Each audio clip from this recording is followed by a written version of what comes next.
Does it ever feel like you're just moving from one problem to the next?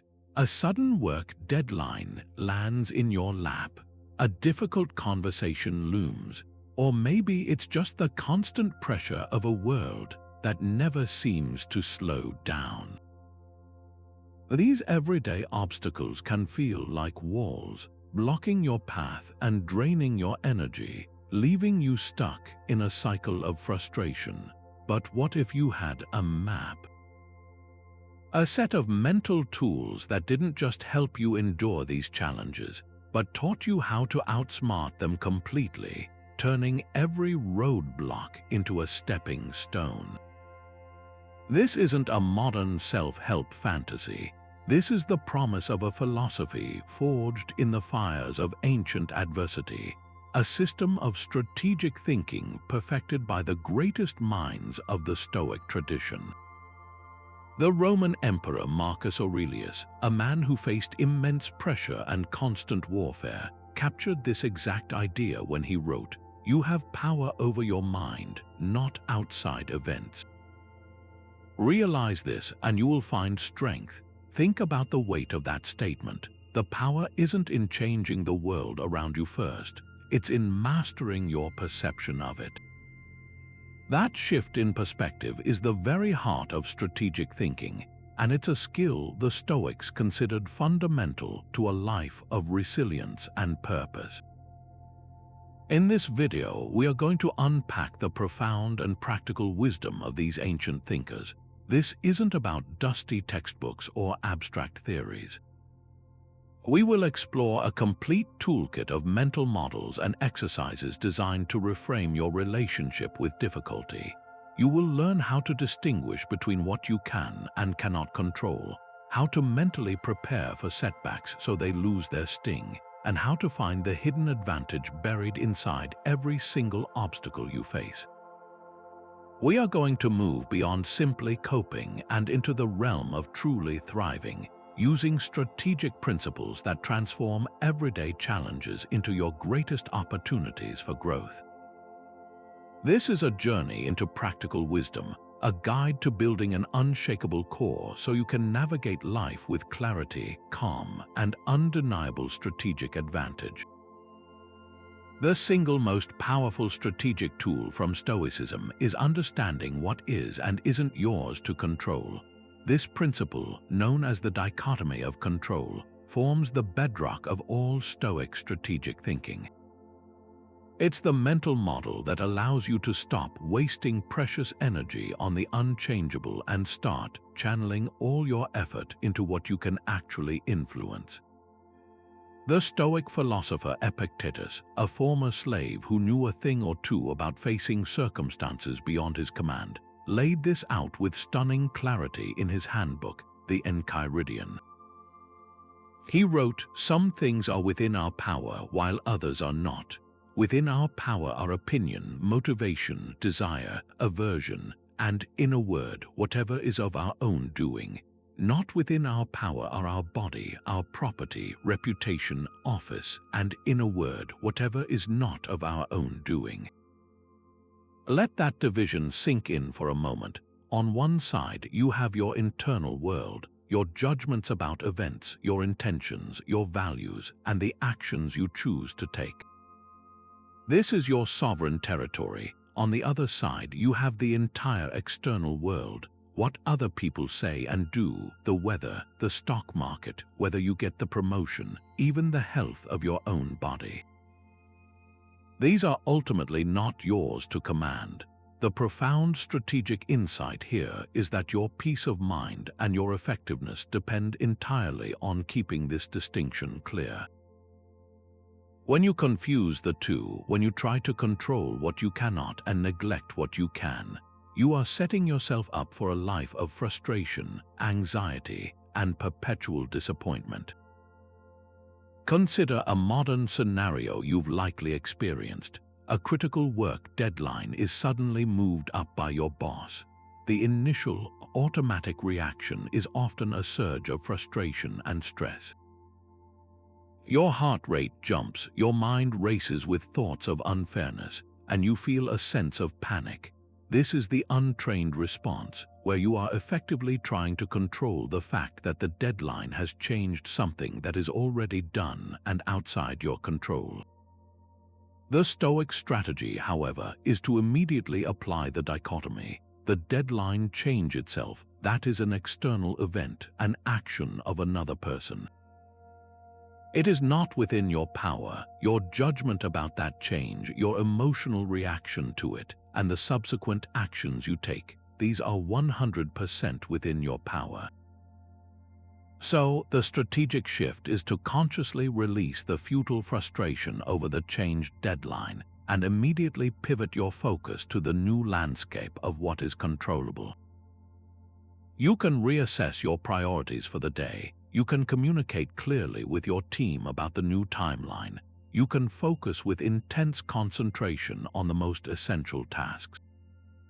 You can choose to see this as a challenge to be met with competence rather than a catastrophe to be lamented. This isn't about passive acceptance, it's about active, strategic reorientation. By pouring your energy solely into the sphere of your own actions and judgments, you transform from a victim of circumstance into a purposeful agent. So, let's bring this home. What is one situation currently causing you stress that is largely outside your control? Is it the traffic on your commute, the mood of your partner, or the outcome of a looming decision? Now, take a strategic pause and ask yourself, how could you refocus your energy away from trying to change the unchangeable and directly into what you can actually do? Now, let's explore a Stoic technique that sounds like pessimism at first glance but is, in reality, one of the most powerful strategic preparations you can ever undertake. It's called Premeditatio Malorum, which translates to the premeditation of evils. Forget any notion of doomsday thinking or anxious worrying. This is a deliberate, calm exercise in mentally rehearsing potential setbacks. Think of it as a strategic stress test for your mind, a way to inoculate yourself against the paralyzing shock of misfortune by facing it in your imagination first.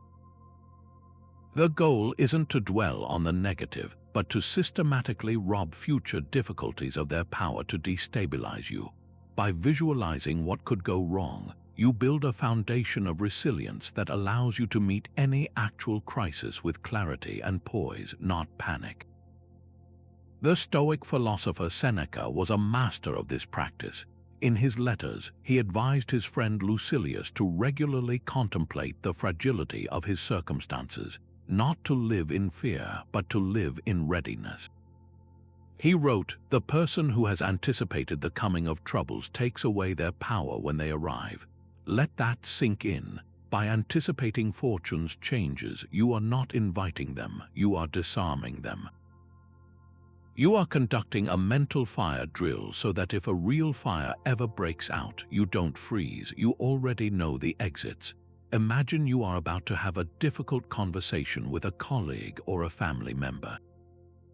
The untrained mind might avoid thinking about it, letting the anxiety build into a knot of dread. A strategist practicing premeditatio malorum, however, would sit down in a quiet moment and calmly walk through the possibilities. They would visualize the other person becoming defensive or angry. They would mentally rehearse their own response, not reacting with matching heat, but listening carefully, sticking to the facts, and maintaining their composure. They might even imagine the conversation going completely off the rails, and then picture themselves calmly ending the discussion and suggesting to reconvene later. By doing this, you are not expecting the worst to happen. You are simply preparing for all plausible outcomes. When you then step into the actual conversation, the emotional charge is gone. If the other person does become upset, it feels familiar, almost expected. Your heart doesn't jump into your throat because your mind has already been there and mapped the terrain. This allows for clearer, more strategic thinking in the moment. The same principle applies to a major project at work.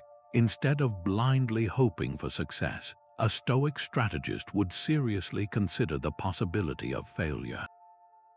What if the client rejects the proposal? What if a key team member leaves? By mentally walking through these scenarios, you are forced to think about contingency plans. You might decide to start building a deeper relationship with a secondary client, or you might cross-train another employee on the critical tasks. This isn't defeatism, it's strategic foresight. It transforms potential disasters from terrifying monsters into manageable problems you've already considered solutions for. So, let's bring this powerful exercise into your own life. What is one potential obstacle you've been avoiding thinking about? Is it a financial concern, a health checkup, or a challenging project deadline? And more importantly, what is one concrete, practical step you could take right now to prepare for it, even just a little?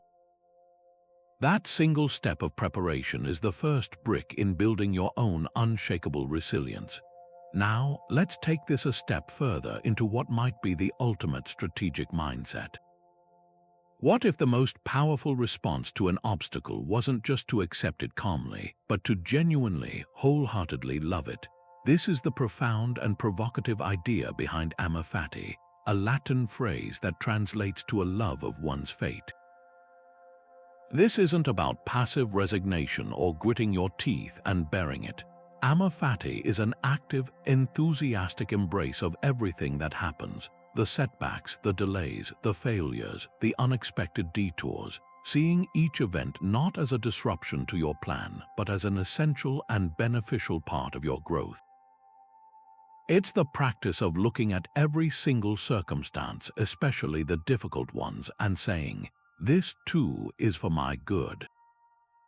The German philosopher Friedrich Nietzsche, who was deeply influenced by Stoic thought, later captured this spirit perfectly when he wrote, "My formula for greatness in a human being is amor fati, that one wants nothing to be different, not forward, not backward, not in all eternity. Not merely bear what is necessary, but love it." This is the strategic shift from seeing yourself as a victim of fate to seeing yourself as its collaborator. The Stoic emperor Marcus Aurelius embodied this principle long before it had a name. In his private writings, he constantly reminded himself to not just tolerate, but to welcome whatever the rational order of the universe sent his way. He offered a powerful line of guidance that cuts to the core of this practice, writing, "Accept the things to which fate binds you, and love the people with whom fate brings you together, but do so with all your heart." Think about the weight of that instruction. It's a command to engage fully with your reality, exactly as it is. Consider a deeply relatable modern scenario. You've been working toward a promotion for years. You've put in the extra hours, you've exceeded your targets, and you feel you've earned it. Then the decision comes down and the role goes to someone else. The initial blow is crushing. The untrained mind falls into a spiral of self-doubt, bitterness, and resentment. It feels like a definitive failure, a door slamming shut. But the strategist practicing amor fati takes a completely different view. After allowing the initial disappointment to pass, they consciously begin to reframe the event. They ask themselves, what if this failure is actually a necessary redirection? Perhaps staying in that current role prevents you from seeing a different path that is more aligned with your true skills. Maybe this is the universe's way of forcing you to develop a skill set you've been neglecting, or it opens up an opportunity to explore a new industry altogether that you would have been too comfortable to leave. By loving this fate, by embracing this missed promotion as a gift in disguise, you unlock a torrent of creative energy and new possibilities. You stop fighting the reality of the situation and start working with it. You might use the experience to finally have that candid conversation with your boss about your career path, or you might start networking in a different field, discovering a passion you never knew you had. The obstacle, the setback, becomes the very fuel for a more authentic and fulfilling journey. This mindset transforms you from a passive passenger on your life's journey into the active author of its meaning. Can you identify a recent setback in your own life that, when you look back on it with a little distance, actually led to an unexpected positive outcome or a crucial lesson you needed to learn? Now let's try a different kind of mental exercise, one that involves taking a step back, way back. I want you to momentarily zoom out from whatever is pressing on you right now.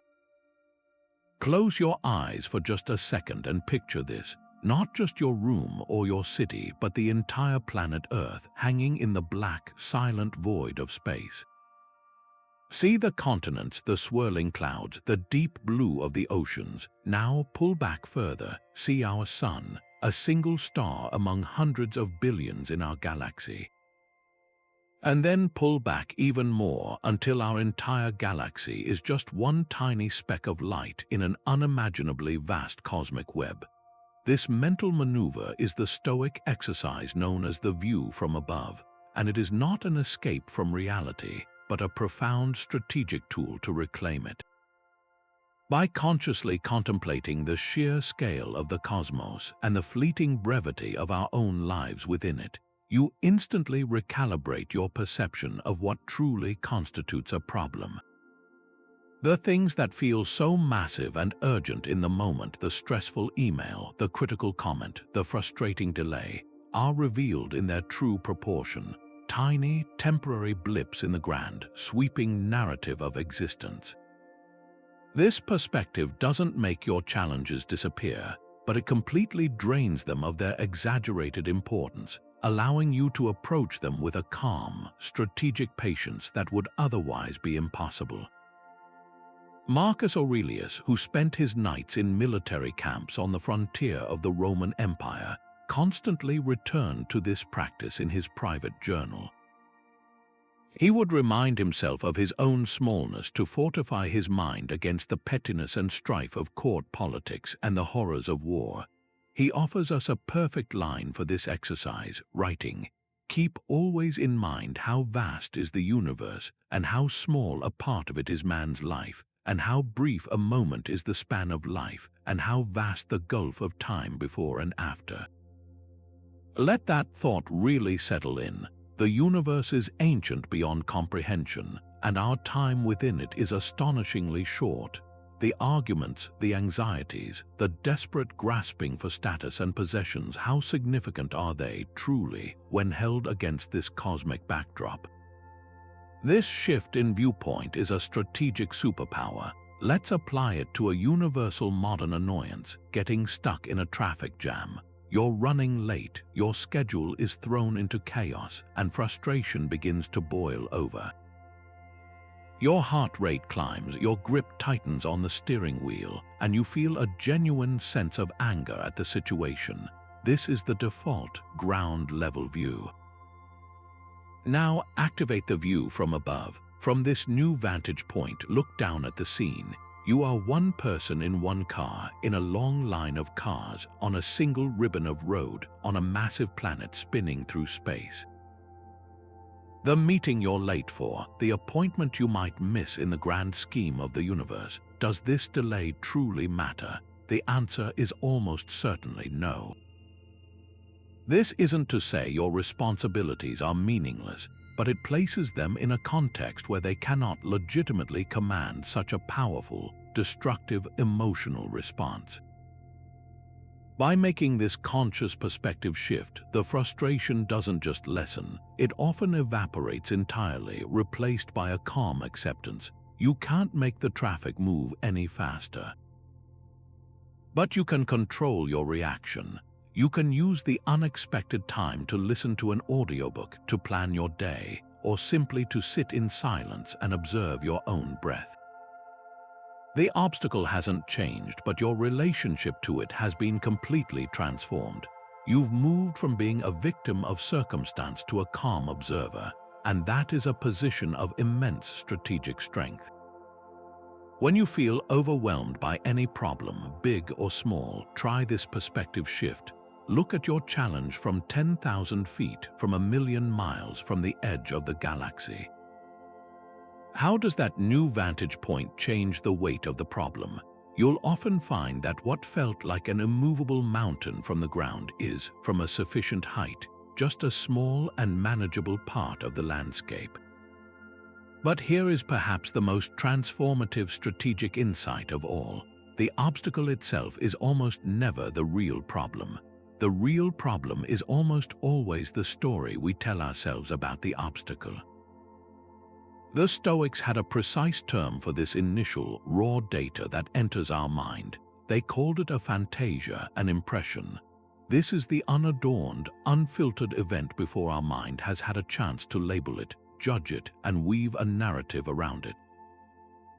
The downpour that starts just as you leave the house is a fantasia.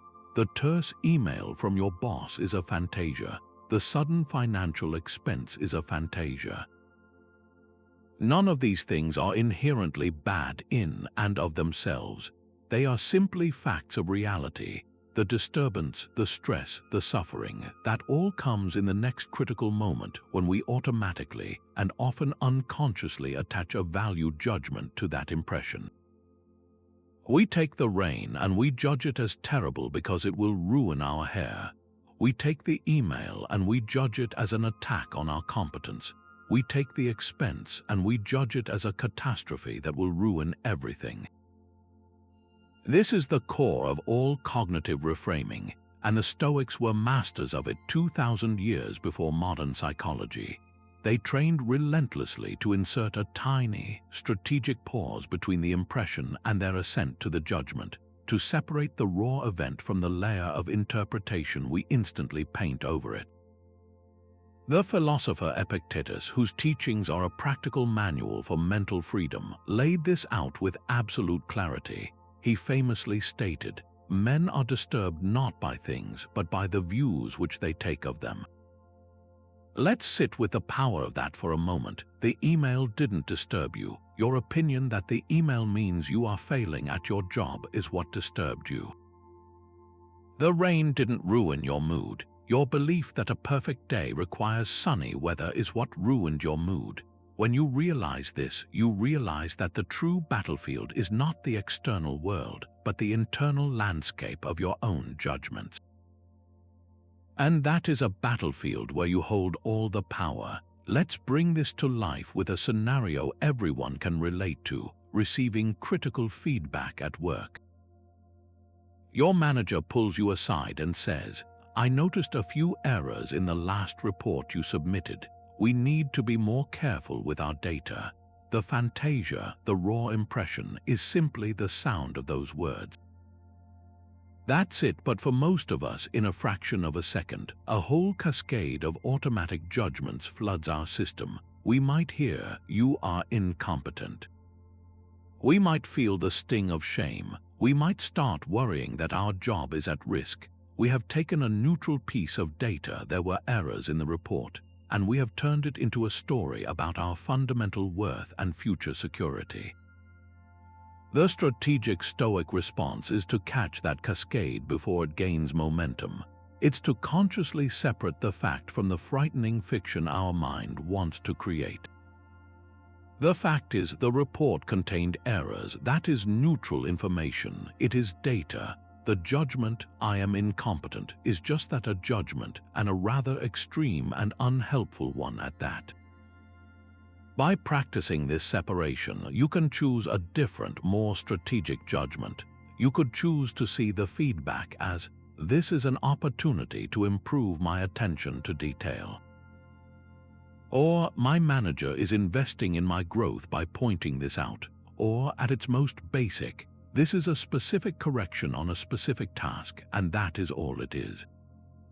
From this place of clear, objective judgment, your actions become strategic and effective instead of defensive and emotional. You can calmly ask for clarification on the specific errors. You can create a personal checklist to prevent them in the future. You can thank your manager for the feedback and move on with your day, your confidence intact because it was never truly under attack. The obstacle of critical feedback hasn't just been endured, it has been outsmarted and converted into fuel for professional development. So, let's turn this powerful lens onto your own experience. What is one event you recently labeled as bad or stressful? Can you trace it back to the raw fantasia, the simple, unadorned fact of what happened? And then, can you identify the judgment you automatically attached to it? What would happen if you consciously chose to see that same event through a more neutral, or perhaps even a constructive, lens? Imagine your mind not as a vulnerable open field, but as a fortified citadel, an inner fortress with towering walls and an impregnable gate. This powerful metaphor, central to the writings of the Roman Emperor Marcus Aurelius, describes a state of being where your core peace and reason remain unassailable, no matter what chaos is unfolding outside. The storms of life, the criticism, the setbacks, the unpredictable actions of others can rage against the walls, but they cannot enter unless you, the guardian, willingly open the gate and let them in. This inner citadel isn't a place of isolation or withdrawal from the world. On the contrary, it is the ultimate source of your strategic strength for acting within it. It is the calm, quiet command center from which you can assess any situation with clarity, make decisions based on principle rather than panic, and navigate the world with purpose and poise. Your internal strength becomes the foundation for all effective external action. When your inner world is secure, the outer world loses its power to destabilize you. Marcus Aurelius, who ruled an empire perpetually on the brink of war and political intrigue, constantly retreated into this mental fortress to find his center. He offers a perfect instruction for accessing this place, writing in his Meditations. People look for retreats for themselves in the country, by the coast, or in the hills, but this is altogether unphilosophical when you can at any moment retreat into yourself. For nowhere can a person find a retreat more full of peace or more free from care than his own soul. This is the essence of the strategy. You carry your ultimate place of peace within you at all times. You don't need to escape to a quiet beach or a secluded cabin to find tranquility. You can access it instantly by turning your attention inward to the citadel of your own mind. This ability to retreat inward is what allows for profound composure in the face of pressure. Consider the universal modern challenge of public speaking. You're standing before a room full of people, your notes in hand, and as you begin to speak, you feel the familiar surge of nervousness. Your heart is pounding, your palms are damp, and your mind starts to race with fears of forgetting your lines or being judged. The untrained response is to get swept away by this internal storm. You might speak too quickly, stumble over your words, or become flustered, letting the external event, the watching audience, dictate your internal state. But the person who has been strengthening their inner citadel responds differently. They feel the same initial physiological jolt of nerves, but they recognize it as just weather outside the walls. They don't open the gate to panic. Instead, they consciously take a breath and retreat inward for a moment. Inside the citadel, it is quiet. There, they can access their prepared knowledge and their clear intention to communicate an important idea. From this place of inner calm, they can acknowledge the nervous energy but choose not to be ruled by it. They can slow their speech, make eye contact, and deliver their message with a grounded confidence that comes from an unshakable core. The external event hasn't changed. They are still giving a speech to a critical audience, but their internal relationship to it has been completely transformed by the security of their fortress. This strength isn't built in a day. It is constructed brick by brick through daily practice. Every time you pause before reacting in anger, every time you question a catastrophic judgment, every time you choose reason over raw emotion, you are reinforcing the walls of your citadel. The goal is to make this inner fortress so strong that no external event, be it a lost contract, a harsh word, or a personal failure, can ever truly threaten your core peace and your capacity for strategic thought. So let's turn this inward for a moment of honest reflection. Where does your own inner citadel feel most vulnerable? Is it the gate of your temper that swings open too easily? Is it the wall of your self-confidence that seems easily crumbled by criticism? Or is it the foundation of your purpose that feels shaky when plans go awry? Identify that single weakest point. Now, what is one consistent, small practice you could start building today to reinforce it? It might be a 5-minute morning meditation to fortify your foundation of calm. It could be the practice of writing down one thing you did well each evening to strengthen the wall of your self-worth against external judgment. Or it might be the simple habit of taking 3 deep breaths before responding to a provoking email, reinforcing the gate of your patience. Whatever it is, choose one practice and begin the work of building your unassailable inner strength. But what if the very obstacles you face aren't random attacks on your personal plans, but actually movements in a much larger, interconnected system? A key to truly advanced strategic thinking lies in understanding our fundamental connection to the whole. The Stoics had a profound concept for this called sympathy. This isn't just a vague feeling of sympathy for others. It's a philosophical belief in a rational, living universe where every single part is woven together into a coherent, purposeful whole. Think of the universe not as a collection of separate, random events, but as a single, vast organism. In this view, every event, person, and yes, every obstacle is a necessary thread in the grand tapestry. Nothing happens in isolation. A drought in one part of the world influences grain prices in another. A new technology transforms social behaviors across the globe. And a personal setback in your career can set in motion a chain of events that leads you to a destiny you never could have planned for. When you internalize this perspective, you stop seeing obstacles as malicious arrows aimed specifically at you, and you start seeing them as shifts within a larger, coherent process. They are not personal failures, they are systemic events that you have the opportunity to engage with and navigate. This shift from a personal to a systemic viewpoint is a game changer for your strategic approach. Marcus Aurelius constantly returned to this idea to ground himself amidst the chaos of ruling an empire. He wrote in his Meditations, "Meditate often on the interconnectedness and mutual interdependence of all things in the universe."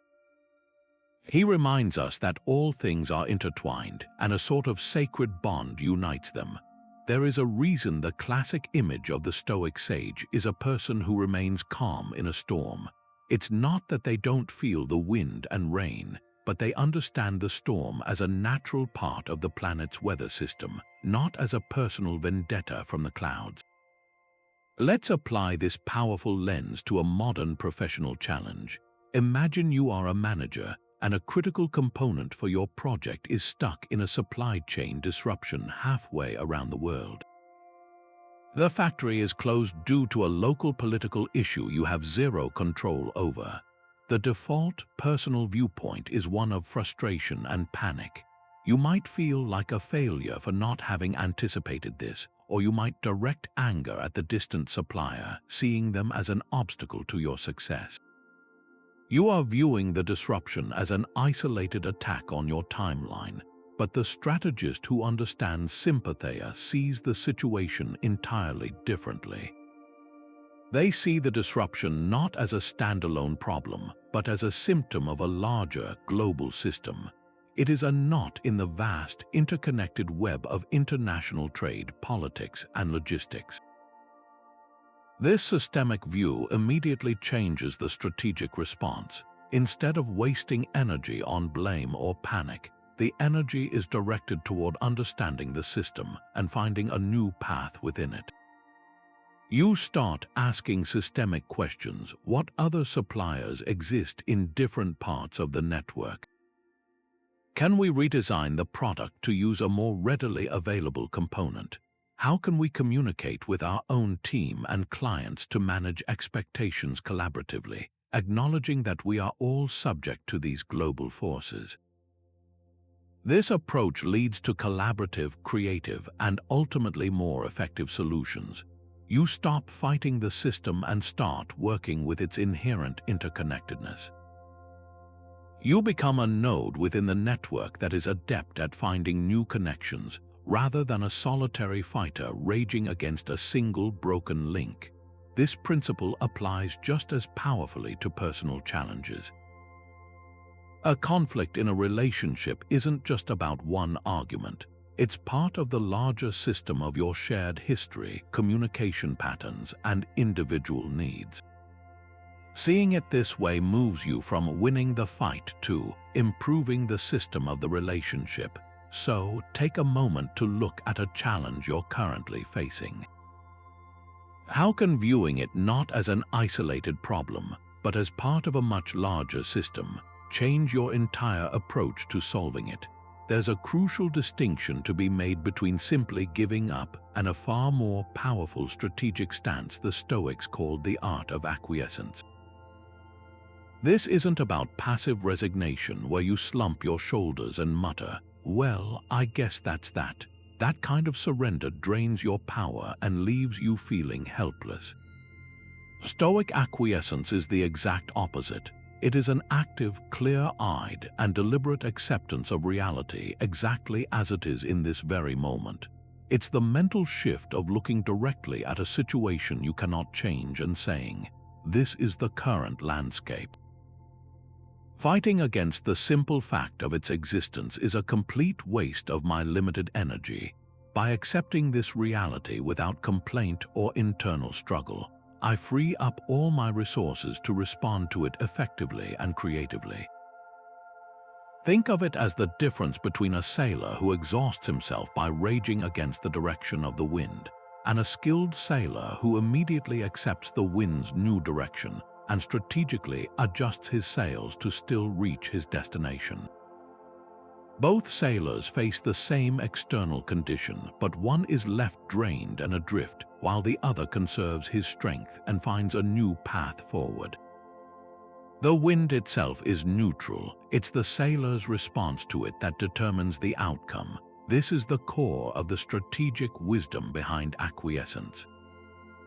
The Stoic teacher Epictetus, who taught that our freedom lies in aligning our will with nature's course, put it with his characteristic bluntness. He advised, "Do not seek for things to happen as you wish, but wish for things to happen as they do, and you will go on well." At first read, that might sound like a call for passivity, but look closer. It's a call for profound mental agility. It means dropping your attachment to how you thought things should be and pivoting your entire focus to engaging with things as they are. The folly, as the Stoics saw it, is in struggling against the inevitable. Arguing with a reality that has already occurred is like trying to argue with the law of gravity after you've dropped a glass. The glass is already broken. Your anger, your frustration, your cries of "it shouldn't have happened" do absolutely nothing to unbreak the glass. All they do is break your peace of mind. Acquiescence is the act of looking at the shattered pieces on the floor, acknowledging that this is now the situation, and then turning your full attention to the practical question, "Okay, how do I clean this up safely and get a new glass?" Consider a scenario almost everyone has endured: a cancelled flight. You're at the gate, bags packed, mentally already at your destination, and suddenly the screen flashes with that dreaded word, "cancelled." The immediate, untrained reaction is a surge of frustration and anger. You might complain loudly to the gate agent. You might fume internally about the incompetence of the airline. You might mentally spiral into all the meetings and plans that are now ruined. This is the energy of resistance. You are fighting against the unchangeable fact that the flight is cancelled. You are, in that moment, the sailor raging against the wind. Now picture the strategic alternative of Stoic acquiescence. The moment the cancellation is announced, you take a breath and consciously accept the new reality. The flight is cancelled. This is now the factual landscape. By accepting this, you do not approve of it or like it, but you stop arguing with it. This single mental act is like releasing a clenched fist. The energy you are pouring into frustration is instantly freed up and redirected. Your mind becomes clear and focused. You immediately get in line for the customer service desk or open the airline's app on your phone. You calmly explore alternative routes. You look for the next available flight. You might even use the unexpected delay to get a proper meal or finally read that book you've been carrying. You are now the skilled sailor adjusting the sails. The external obstacle, the cancelled flight, hasn't changed, but your internal state and your subsequent actions have been completely transformed. You've moved from being a victim of circumstance to being an effective problem solver within those circumstances. This principle applies to so much more than travel. It applies to a sudden downpour on the day of your outdoor event, to a last-minute change in a project deadline, or to the stubborn opinions of a loved one that you cannot change. In every case, resistance creates suffering and paralysis, while acquiescence creates clarity and agency. So let's bring this directly into your life right now. What is one reality you are currently resisting? Is it the demanding behavior of a colleague, a health diagnosis you didn't want, or a financial constraint that feels limiting? What would happen if, just for today, you stopped arguing with that reality in your mind? If you fully accepted it as the current state of play, what energy would be freed up? What new, productive action could you then take within that accepted reality? Now, let's turn our attention to a Stoic practice that might seem startling at first, but is in fact one of the most clarifying and empowering strategic tools you can ever adopt. It's called Memento Mori, a Latin phrase that translates to remember you must die. Before you dismiss this as morbid or dark, understand that the Stoics saw it as the very opposite. For thinkers like Seneca, this was not a practice of dwelling on death, but a powerful mental technique for illuminating life. It is the ultimate lens for strategic prioritization, a constant, gentle reminder that our time is profoundly limited and incredibly precious. When you hold the awareness of your own mortality in mind, it acts like a filter, instantly separating what is truly essential from what is merely noisy distraction. The trivial concerns that consume so much of our mental energy, the petty arguments, the obsessive scrolling through social media, the desperate chase for external validation, suddenly lose their grip. In the face of your finite time on Earth, these things are revealed for what they are: background static. What rises to the surface instead are the people you love, the work that matters to you, the values you want to embody, and the legacy you wish to leave. This is why Seneca, in his letters, returns to this theme again and again, urging us to live with a sense of urgency and purpose. He offers a line that cuts straight to the heart of the matter, writing, "You act like mortals in all that you fear, and like immortals in all that you desire." Let that sink in for a moment. We fear loss and hardship as if we are fragile beings with only a short time to live, and yet we procrastinate on our deepest desires and most important work as if we have all the time in the world. Memento Mori is the practice that corrects this imbalance. It forces us to align our actions with the reality of our mortal condition, to stop postponing our lives and start living them with intention right now. Think of it as the most important item at the top of your strategic to-do list, a note that reads, "Your time is finite. Act accordingly." This shifts your entire approach from passive drifting to active, purposeful navigation. Let's make this practical with a scenario you've likely encountered. Imagine a colleague approaches you with a request to join a new committee or take on a side project.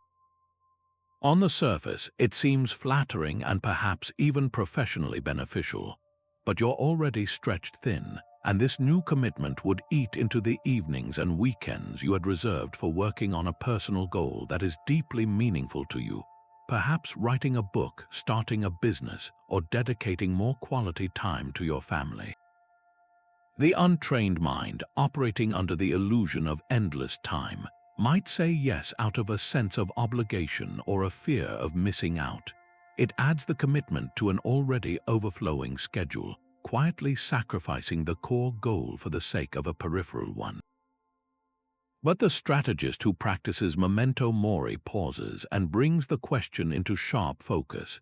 They consciously ask themselves, if I knew my time was limited, would I choose to spend my precious hours on this? The answer becomes immediately clear.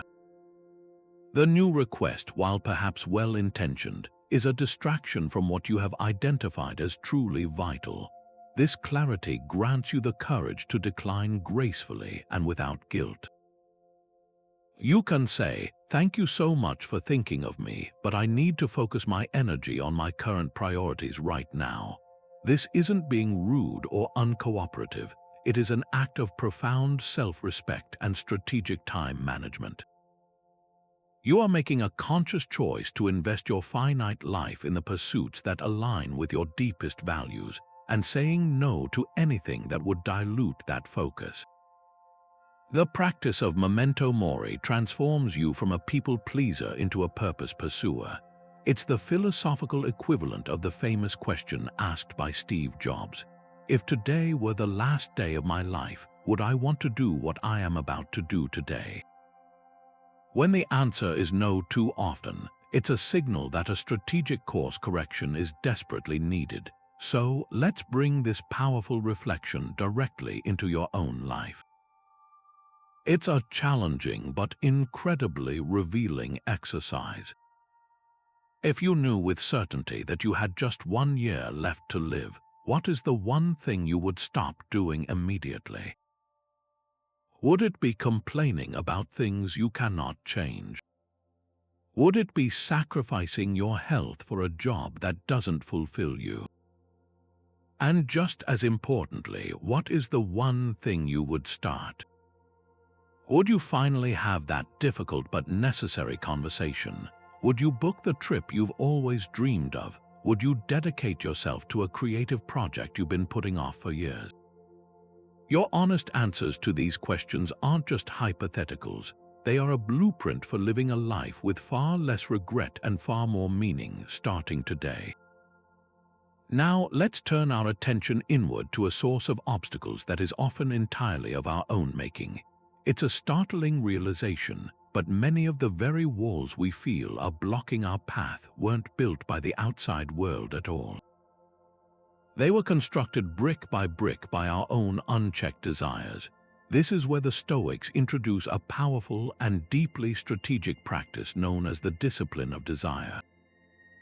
At its core, this discipline is about bringing your wants into alignment with what is truly good, what is virtuous, and most importantly, what is actually within your control. It's the practice of carefully examining the things you yearn for and asking a simple but profound question. Is this desire serving my peace and my purpose, or is it secretly the architect of my frustration? When your desires are chaotic, pulling you in a dozen different directions toward things you cannot command, you are essentially handing over the reins of your happiness to an unpredictable and often unforgiving world. You want that specific promotion, you crave that particular person's approval, you feel you must have that new car or that perfect vacation. And when the world, as it inevitably does, fails to deliver on your exact demands, you are left with disappointment, anxiety, and a simmering sense of conflict. The discipline of desire is the strategic recalibration that ends this self-inflicted cycle. It's about training your mind to want what is already within your grasp, your own integrity, your reasoned judgment, your capacity for virtuous action. By doing so, you eliminate a massive and entirely preventable source of suffering. The Stoic teacher Epictetus, who focused intensely on the mechanics of inner freedom, placed this discipline at the very center of his teachings. He drew a direct line between the mastery of our desires and our ultimate liberation from distress. He offers a quote that captures this freedom with stunning clarity, stating, "Freedom is not secured by fulfilling your desires, but by removing them." Let that idea settle for a moment. We often believe that freedom lies in the boundless ability to get everything we want. Epictetus turns this completely on its head. He argues that true freedom is found not in acquisition, but in liberation from the endless, exhausting chase. Every desire you can release is a chain you break, a weight you put down. It's the freedom of no longer needing external circumstances to be a certain way for you to be okay. This is the strategic advantage of the disciplined mind. It is no longer hostage to the whims of fortune.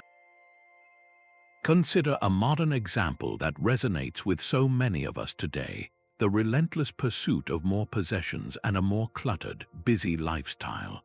The world constantly tells us that happiness is just one more purchase away, one more upgrade away, one more social media post with more likes away. We desire a bigger house, a newer phone, a more impressive job title. We chase these things believing they will finally bring us the peace we crave. But this unchecked desire creates its own set of obstacles. It creates the stress of massive debt to maintain a certain image. It creates the anxiety of constantly comparing your life to the curated highlights of others online. It creates the conflict of never having enough time because you're too busy working to pay for the lifestyle you desire. Now, apply the Stoic discipline of desire. This involves making a conscious, strategic choice to desire something different. Instead of desiring a bigger house, you choose to desire the peace and freedom that comes with a simpler, less cluttered life. Instead of craving the newest gadget, you choose to find deep appreciation and utility in the devices you already own. This isn't about forced austerity or judging those who have more. It's about a profound shift in what you define as enough.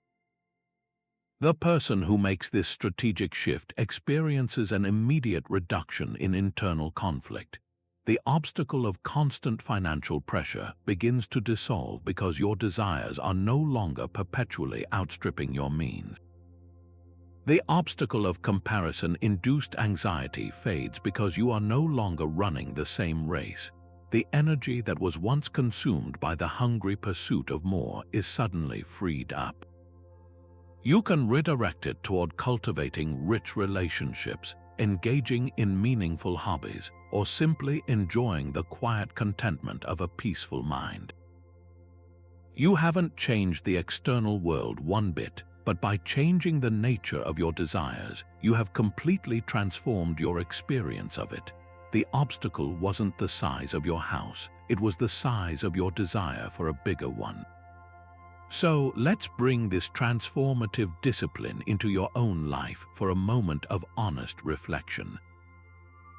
What is one specific desire you currently hold that, if you were to consciously let it go, would significantly reduce your daily stress or resolve a recurring conflict? Is it the desire for a certain person to behave differently? Is it the desire for a level of wealth that constantly feels just out of reach? Or is it the desire for a perfect, frictionless life, free from any difficulty? Identify that one desire and just for a day, experiment with what it feels like to release your grip on it, to see if Epictetus was right, and if true freedom is found not in getting what you want, but in no longer being ruled by the wanting itself. This brings us to a discipline that moves our strategic focus from the inner world of our desires out into the realm of doing. the discipline of action. While the first discipline helped us manage what we want, this one guides us in how we engage with the world itself. Think of it as the strategic application of virtue in your daily life. The Stoics taught that our primary mission is to perform our duties with excellence, to act for the common good of our communities and the wider world, and to do so with a profound sense of purpose, all while remaining wisely detached from the specific outcomes our actions might produce. This is not a call to apathy or a lack of ambition. It is instead a deeply strategic recalibration of where we place our sense of fulfillment and self-worth. When you tie your entire emotional state to a result you cannot fully control, winning the game, closing the deal, receiving a specific reward, you hand over your inner peace to the unpredictable currents of fortune.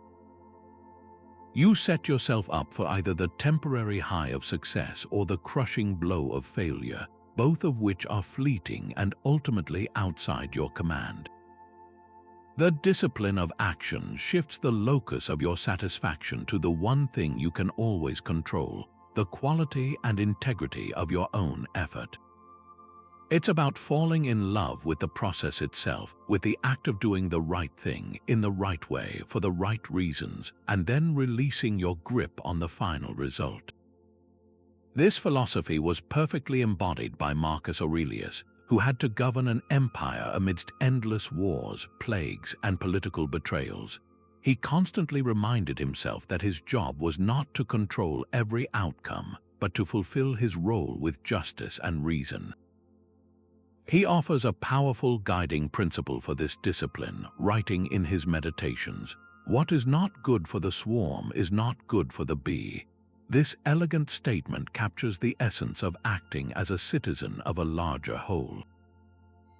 Your actions should be oriented toward the common good, because in a rationally interconnected universe, what benefits the whole ultimately benefits you as an integral part of it.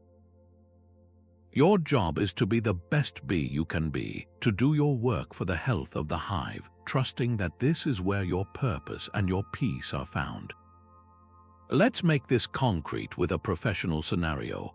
Imagine you are a team leader responsible for a high-stakes bid to win a major contract. Your team has worked for months, pouring their expertise and passion into crafting the perfect proposal. The untrained approach is to become emotionally fused with the outcome. You tie your team's worth and your own to winning that single contract. You micromanage out of anxiety. You promise bonuses contingent on success, and you create an atmosphere of intense pressure where the only thing that matters is the yes or no from the client. The day of the decision arrives, and if you win, there is euphoria. If you lose, there is devastation, blame, and a sense of total failure. The entire months-long journey is collapsed into a single binary result.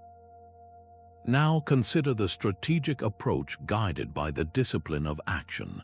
As the team leader, you shift the entire focus from the outcome to the process.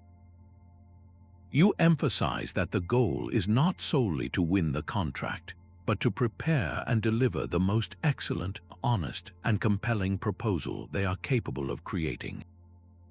You focus on creating a fair and supportive process for your team, ensuring everyone has the resources they need and feels valued for their contribution. You act with integrity, refusing to make promises you cannot keep or to badmouth the competition. Your energy goes into the virtuous quality of the actions themselves, the diligence of the research, the creativity of the solution, the collaboration within the team, and the respect shown to the potential client. You do all of this with full effort and commitment, but you hold the final result lightly. When the decision comes, if you win, you celebrate the team's excellent work and the opportunity to serve. But if you lose, there is no collapse. You can calmly conduct a post-mortem, acknowledging the team's stellar effort and extracting lessons for the future. The loss is a data point, not a verdict on your team's value, because your sense of accomplishment was rooted in the quality of the action itself, which was entirely within your control. The external outcome cannot take that accomplishment away from you. This mindset creates incredible resilience and long-term effectiveness. It frees you and your team to perform at your best without the paralyzing fear of failure, because you've redefined what success really means. It's no longer about a specific trophy. It's about the character you build and the value you provide through the act of striving itself. So let's turn this powerful lens onto your own life. In your main role, whether you are a parent, a friend, an employee, or a community member, where does your focus predominantly lie? Are you more absorbed by the virtuous quality of your actions, the patience you show, the fairness you exercise, the care you provide, or are you anxiously fixated on the specific results you want to achieve, like a certain level of recognition, a particular behavior from others, or a predefined milestone of success? Now let's explore what might be the most immediate and practical of all the Stoic disciplines, the one that acts as the vigilant gatekeeper of your mind. This is the Discipline of Assent, and it represents that critical, strategic pause between the moment something happens and your reaction to it. Think of your mind as a courtroom, where every initial impression that walks through the door, a surprising piece of news, a harsh word from a colleague, a sudden change of plans, is like a witness giving testimony. The untrained mind acts as a reckless judge, immediately banging the gavel and issuing a verdict based solely on that first, often emotional, statement. This is terrible, or this is a disaster. The discipline of assent is what transforms you into a wise, deliberate judge who instead says, "I hear the testimony. Now I will examine the evidence before I make a ruling." This is the practice of consciously withholding your automatic agreement, your assent from those raw, unfiltered impressions, creating a precious space for rational evaluation before you form a final judgment and unleash a reaction into the world. That tiny gap of awareness, that strategic hesitation, is where your true freedom and power reside. It's the difference between being a puppet whose strings are pulled by every external event and being the puppeteer who decides how to respond. The Stoic teacher Epictetus, whose entire philosophy is a manual for mental freedom, placed immense emphasis on this exact skill. He taught his students that our path to tranquility depends entirely on our ability to manage this moment of assent. He offers a powerful instruction that gets to the heart of the practice, advising, "Don't let the force of an impression when it first hits you carry you away. Just say to it, 'Hold on a moment, let me see who you are and what you represent. Let me put you to the test.' This is the essence of the strategic pause. You are not denying the impression exists. You are simply refusing to be swept away by its initial narrative. You are taking back the authority to interrogate it, to question its validity, and to decide for yourself what it truly means." Let's bring this to life with a scenario that is almost universal in the modern world. You're going through your inbox at the end of a long day, and you see an email from a coworker. The subject line is terse, and the body of the message is a blunt, one-sentence question about a project you're leading, with your manager copied on the thread. The initial impression, the fantasia, hits your nervous system like a lightning bolt. It's just the visual data of the words on the screen, but in a nanosecond, your untrained mind, operating on autopilot, slaps a judgment onto that impression. It screams, "He's questioning my competence. He's trying to make me look bad in front of our boss." This is an attack, fueled by this unchecked assent. A surge of anger and defensiveness floods your body. Your heart races, your face flushes, and your fingers fly across the keyboard, drafting a sharp, sarcastic, or overly defensive reply that you fire off immediately.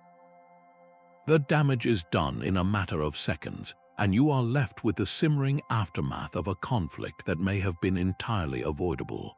Now, let's replay that exact same scenario with the strategic intervention of the Discipline of Assent. The email arrives, the same initial impression of the terse words appears. You feel the same first jolt of anger, but here is where everything changes. Instead of that jolt automatically translating into a reaction, you activate the gatekeeper. You consciously create a pause. You take a single, deep breath. In that space, you remember Epictetus's advice. You say to the impression, "Hold on a moment." You then begin your rational evaluation. You reread the email calmly, stripping away the emotional charge. You consider alternative interpretations. Maybe your colleague is under immense pressure themselves and simply typed a quick message without thinking about the tone. Maybe they genuinely need a quick answer to unblock their own work, and this was their inelegant way of asking. Maybe the email is perfectly neutral, and you are simply projecting your own insecurities onto it. By withholding your immediate assent to the catastrophic interpretation, you have completely derailed the emotional hijacking. From this place of calm assessment, your response becomes strategic and measured. You might decide to pick up the phone and have a quick, friendly conversation to clarify the question. You might draft a concise, professional, and helpful reply that addresses the query directly, demonstrating your competence without a trace of defensiveness. Or, if you're still unsettled, you might even decide to wait 30 minutes before responding at all, allowing the emotional residue to dissipate completely. The external event, the email, was identical in both cases. But in the second scenario, by mastering the discipline of assent, you transformed a potential professional conflict into an opportunity to demonstrate grace under pressure. You weren't controlled by the appearance, you became the master of your judgment about it. This practice is like a muscle that strengthens with consistent use. Every time you pause before snapping at your partner, every time you stop yourself from catastrophizing a piece of bad news, every time you question an initial assumption about someone's motives, you are building your inner gatekeeper. This isn't about suppressing emotions, it's about preventing raw, unexamined emotions from dictating your actions. It's the ultimate tool for maintaining your strategic footing in a world that is constantly trying to knock you off balance. So, let's turn this inward for a moment of practical reflection. Cast your mind back over the last day or two. Can you recall a specific time when you reacted impulsively, perhaps with anger, defensiveness, or panic? It might have been in a conversation, while driving in traffic, or upon receiving some unexpected news. Now, replay that moment in your mind, but this time, insert the strategic pause of the discipline of assent. Imagine yourself creating that space, taking that breath, and saying, "Hold on a moment." How would interrogating that initial impression have changed your perception of the event? And what different, more effective response might have emerged from that place of considered judgment? There's a powerful shift in perspective that turns the entire idea of an obstacle on its head, and it's captured in a single, transformative Stoic maxim: the obstacle is the way.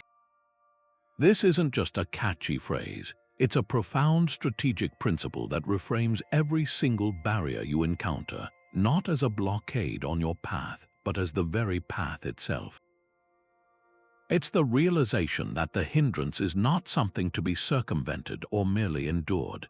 It is the essential raw material for your growth, the training ground where your strength, creativity, and character are forged. When you begin to see challenges through this lens, you stop asking, "Why is this happening to me?" And you start asking the far more powerful and strategic question, "How can I use this? What is this obstacle here to teach me? And how can it actually advance my purpose?" This mindset transforms you from a passive traveler navigating around roadblocks into an active alchemist, someone who takes the base metal of a setback and transmutes it into the gold of progress. The Roman Emperor Marcus Aurelius, who faced endless military revolts, political betrayals, and the constant burden of leadership, constantly returned to this truth in his private meditations. He offers a line that perfectly encapsulates this alchemical process, writing, "The impediment to action advances action. What stands in the way becomes the way." Let that idea resonate for a moment. The very thing that appears to block your progress is in fact the mechanism that propels it forward. A rock in a river doesn't stop the water. It simply forces the water to find a new path, often creating currents that are stronger and more dynamic than before. The obstacle doesn't just test your resolve, it actively develops it. Consider the historical figure of Cato the Younger, a staunch Stoic and Roman senator who positioned himself as the last defender of the Republic against the rising power of Julius Caesar. From a conventional perspective, Cato's life was a story of relentless obstacles and ultimate failure. He fought a political and military battle against one of history's most formidable figures, and he lost. He witnessed the republic he loved crumble, and he ultimately took his own life rather than live under a dictatorship. Yet, for the Stoics, Cato was not a failure. He was the ultimate example of virtue in action. The obstacles he faced, the corruption of his peers, the ambition of Caesar, the collapse of his political world, were not distractions from his purpose. They were his purpose. They were the fuel for his unwavering integrity. His defiance in the face of impossible odds became a legendary example of moral courage, a story told for centuries afterward about what it means to stand for your principles no matter the cost. The obstacle, the loss of the Republic, became the way for Cato to express his deepest values. His story demonstrates that the way is not always about worldly success. Sometimes, the way is about who you become in the process of striving. Now, let's bring this into a modern context. Imagine an entrepreneur in the tech industry who has poured their heart and savings into a new startup. They've built a product, assembled a small team, and are gaining traction. Then, a global market crash happens. Funding evaporates overnight. Major clients pull back. The entire economic landscape shifts beneath their feet. This is a massive, undeniable obstacle. The conventional reaction might be despair, a sense of betrayal by the market, and ultimately giving up. The entrepreneur who understands that the obstacle is the way, however, sees a completely different landscape. They don't see a dead end, they see a forced pivot. The market crash, as brutal as it is, has cleared away the noise and the competition. It has revealed the true, resilient core of their business model. This obstacle becomes the fuel for radical innovation. Perhaps they strip their product down to its most essential, affordable features, discovering a new, broader customer base they had previously overlooked. Maybe they shift their entire business model from a service for large corporations to a tool for individuals and small businesses who are now also looking to cut costs. The obstacle of the crash didn't destroy their dream, it refined it. It forced a level of creativity and lean efficiency that would never have been necessary in a booming market.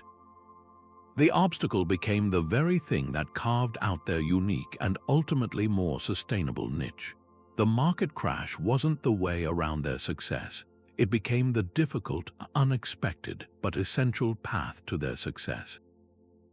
This principle applies just as powerfully to personal challenges. A serious injury that forces you to slow down can become the way to a deeper appreciation for your body and a more mindful approach to health. A painful rejection can become the fuel that drives you to develop greater self-reliance and clarify what you truly want in a relationship. The obstacle is not the exception to your journey, it is an integral part of the terrain. So let's bring this transformative reframe directly into your own life. Look at the landscape of your current challenges. What is one specific obstacle you are facing right now? a difficult project at work, a strained relationship, a financial pressure, a personal fear. Now, instead of viewing it as a wall, experiment with seeing it as raw material. Ask yourself, if this obstacle is the way, what is it trying to teach me? What quality is it forcing me to develop patience, courage, creativity, or resilience? And what specific, concrete step could I take using this very obstacle as the starting point for that development? But what if the single most effective way to become more resilient to life's inevitable hardships was to actually invite a little bit of hardship into your life on purpose? This is the counterintuitive and profoundly strategic logic behind the Stoic practice of voluntary discomfort. In a culture that relentlessly pursues ease, convenience, and the smoothing out of every possible friction, the idea of willingly choosing discomfort sounds almost radical. Yet for Stoic teachers like Musonius Rufus and Seneca, this was not an act of self-punishment, but a form of mental and emotional training. It is the philosophical equivalent of a vaccine. You willingly introduce a small, controlled dose of a pathogen into your system so that your body learns to fight it off, building up antibodies that will protect you from a full-blown illness in the future. Voluntary discomfort works on the exact same principle for the mind. By periodically and deliberately stepping out of our comfort zone, we inoculate ourselves against the paralyzing shock of future misfortune. We build a kind of psychological immune system that allows us to meet real adversity not with panic, but with a deep-seated confidence that we have the fortitude to handle it. Seneca, in his letters to Lucilius, argued passionately for this kind of proactive training. He offers a powerful line that cuts straight to the strategic heart of the practice, writing, "Set aside a certain number of days during which you shall be content with the scantiest and cheapest fare, with coarse and rough dress, saying to yourself the while, 'Is this the condition that I feared?' Let that question land for a moment." The entire exercise is designed to answer that question with a resounding, empowering no. You voluntarily step into a simplified version of a feared circumstance: poverty, cold, hunger, obscurity, and you discover, through direct experience, that you can not only survive it, but that your core self remains intact and unshaken. This discovery is a source of incredible liberation. It proves that your well-being is not nearly as fragile or as dependent on external conditions as you had believed. You realize that the monster you feared in the shadows is, in the clear light of day, something you have the strength to face. This practice systematically dismantles the fragile dependency we so often develop on our modern comforts. Consider something as simple and accessible as taking a cold shower. The instinct, of course, is to turn the dial to hot, to envelop yourself in that soothing warmth. It feels good, and there's nothing inherently wrong with that. But choosing to end your shower with 30 seconds of cold water is a masterclass in voluntary discomfort. In that moment, your entire body and mind rebel. Everything in you screams to get out, to return to the comfort of warmth. But when you consciously choose to stay, to breathe through the initial shock, you are doing far more than just cooling your skin. You are training your will. You are proving to yourself in a small, daily ritual that you can choose a difficult but beneficial action over an immediately pleasurable one. You are building the mental muscle of endurance. Then, when a truly difficult situation arises at work, a stressful confrontation, a project falling apart, you have a reservoir of willpower to draw from. You have a lived memory of choosing the harder path and emerging stronger on the other side. The cold shower was the vaccine. The stressful work situation is the real-world pathogen, and your mind is now equipped with the antibodies of resilience to meet it. Another potent modern application is a voluntary digital detox. Our smartphones and constant connectivity have become a default comfort, a pacifier for any moment of boredom or slight anxiety. We reach for them instinctively, seeking the dopamine hit of a new notification or the distraction of an endless scroll. To voluntarily put the phone away for an evening, or to leave it at home during a walk, is to embrace a specific kind of discomfort. The discomfort of being alone with your own thoughts, of facing silence, of not being constantly stimulated. At first, it feels awkward, even unsettling. You might feel a phantom buzz in your pocket or a nagging sense that you're missing out, but if you persist, something remarkable happens. The initial anxiety gives way to a deeper sense of calm. You start to notice the world around you, the shapes of the clouds, the sound of birds, the texture of your own thoughts without external interruption. You break the addictive cycle and rediscover your own internal resources for peace and entertainment. This practice strategically strengthens your ability to handle situations where you are forced to be without your devices, but more importantly, it reduces your existential dependency on them for your baseline happiness. You learn that you are okay, and even more than okay, without the constant noise. The comfort was a cage you didn't even know you were in, and the voluntary discomfort is the key that unlocks the door. The goal of this entire practice is not to live a life of grim austerity, but to achieve a state of dynamic and flexible strength. It's about knowing that you can enjoy the warmth of a hot shower, but that you don't need it to be happy. You can appreciate the convenience of your smartphone, but your sense of self isn't shattered if you lose it for a day. This is the freedom that comes from strategic self-deprivation, the freedom of knowing that your peace is built on an unshakable internal foundation, not on the shifting sands of external comfort. So let's bring this from the philosophical to the intensely practical. What is one small, specific comfort that you rely on every day? Is it that second cup of coffee, the constant background noise of the television, the habitual scrolling through social media on your lunch break, or always taking the elevator instead of the stairs? Identify that one comfort and then ask yourself the strategic question: what small comfort could I voluntarily give up just for this week, as a deliberate workout for my resilience muscle?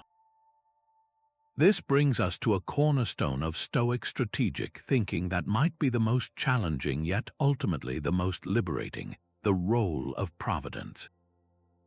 At its heart, this is the Stoic conviction that we live within a rational, providential universe, a cosmos governed by a divine reason or intelligent principle the Stoics called the Logos. This isn't a randomly assembled collection of atoms crashing into each other. It's a coherent, living whole, a single organism with a purpose and a direction. And this has a stunning implication for how we view adversity. Every single event, no matter how painful or confusing it appears from our limited, ground-level view, is not a random error or a cruel twist of fate. It is a necessary and integral part of a larger, benevolent order. Trusting in this providential nature of reality is what grants a Stoic strategist an almost superhuman calm and confidence when their best-laid plans fall apart. It's the deep-seated trust that even when you cannot see the pattern, a pattern exists, and that the universe is not working against you, but is, in fact, working through you and your circumstances for a good that is larger than your immediate personal comfort. Now, it is absolutely vital to differentiate this from a simple, blind religious faith. This is not about believing in a capricious deity who might be swayed by prayer. For the Stoics, providence was a philosophical conclusion drawn from observing the order and beauty of the natural world. They looked at the perfect cycles of the seasons, the intricate movements of the stars, the brilliant design of a single leaf, and concluded that such profound order could not be the product of chaos. It must be the expression of a universal, divine intelligence. This intelligence, this logos, is the same rational principle that animates our own minds, making us microcosms of the macrocosm. We are literally made of the same stuff as the universe, and we participate in its rational unfolding. This is why Marcus Aurelius, in the solitude of his campaign tent, could constantly return to this idea to steady his mind. He wasn't reciting a comforting platitude, he was reminding himself of a philosophical truth. He writes in his meditations, "Accept the events of fate as necessary and familiar, like the rose in spring or the fruit in summer. Such is their nature, such is yours." He is aligning his own will with the will of nature itself, seeing his personal struggles as no different from the necessary cycles of the natural world. The harsh winter that makes the spring possible, the pruning that strengthens the vine. Even earlier, the Stoic philosopher Cleans, in his beautiful hymn to Zeus, praised this divine reason that steers the cosmos with justice, singing, "No deed is done on earth, God, without your offices, nor in the divine ethereal vault of heaven, nor upon the sea, save what bad men do in their folly." The Stoic trust in Providence, therefore, is an active, rational alignment with what is, a conscious choice to cooperate with the current of the universe rather than exhausting oneself by swimming against it. Let's see how this powerful lens can transform a modern crisis. Imagine a dedicated professional who has defined their identity and security for a decade by their role at a prestigious firm. They have followed the script, climbed the ladder, and feel a sense of hard-won stability. Then, without warning, a corporate merger leads to widespread layoffs, and their position is eliminated. The initial impact is devastating. It feels like a personal failure, a betrayal by the system, a random and cruel act of misfortune that shatters their sense of order and future. The untrained mind gets trapped in this story of victimhood and injustice. Now, watch what happens when that same person begins to apply the Stoic view of providence. This doesn't mean they pretend the loss doesn't hurt or that they shouldn't feel the initial sting of disappointment, but after that wave passes, they consciously begin to reframe the event. They start from the premise, "This happened," and if the universe is providential and rational, then this event, painful as it is, must contain the seed of a necessary redirection. This shifts the entire internal narrative from, "Why is this happening to me?" to, "What is this happening for? What new path is this forcing me to see?" This isn't magical thinking. It's a strategic reorientation that opens the mind to possibilities that were previously invisible. The person, freed from the identity of their old job, might finally have the courage to explore an industry they were always curious about but deemed too risky. They might reconnect with an old passion for teaching and decide to mentor others, finding a depth of fulfillment that corporate success never provided. They might be forced to simplify their lifestyle, discovering a profound peace in having less clutter and less financial pressure. The obstacle of the job loss, viewed through the lens of providence, becomes the very mechanism that pried them loose from a life that was good but not truly great, that was secure but not deeply aligned with their core talents and values. It becomes the universe's forceful but ultimately benevolent nudge toward a more authentic destiny. The key strategic advantage here is the calm it provides in the midst of the storm. When you truly internalize that there is a method to the madness, even when you can't decipher it, you stop panicking. You stop wasting energy on rage and despair. You can approach the crisis with a clear, pragmatic mind, asking not who is to blame, but what is to be done, and what is this preparing me for? You begin to look for the hidden threads connecting this setback to a future benefit, trusting that they are there even if you can't yet see the whole tapestry. This perspective turns you from a passive recipient of misfortune into an active participant in a cosmic story of growth and purpose. So let's turn this reflective lens onto the narrative of your own life. Can you look back on a past difficulty, a broken relationship, a failed venture, a period of illness or loss, and trace the subtle, almost invisible lines connecting that event to where you are now? Can you see how that particular hardship, which felt so destructive in the moment, might have been an essential part of a larger, beneficial pattern? Perhaps it taught you a resilience you now rely on daily. Maybe it closed a door that needed to be closed, forcing you toward an open window that led to a brighter room.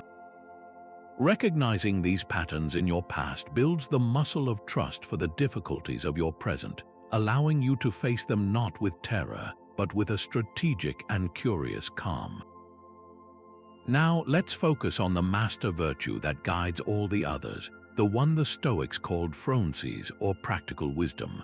Think of this not as abstract knowledge or scholarly learning, but as a living, breathing form of strategic intelligence. It is the cultivated ability to see the world clearly, to discern what is genuinely good, what is truly bad, and what ultimately falls into the vast category of things that are indifferent mere preferences that should not dictate our peace of mind. This is the guiding compass behind every effective action and every successful navigation of life's obstacles. Wisdom is what allows you to look at a complex, messy situation with conflicting emotions and competing interests and chart the most virtuous and effective course forward. It is the quality that helps you choose the right tool from your Stoic toolkit for the specific challenge at hand. Without this guiding light, courage can become mere recklessness, justice can turn into rigid self-righteousness, and temperance can devolve into joyless deprivation. Wisdom is the virtue that harmonizes all the others, ensuring they are applied with skill, timing, and profound understanding. The Roman philosopher Seneca, in his letters, placed this virtue on the highest possible pedestal, going so far as to equate it with the good life itself.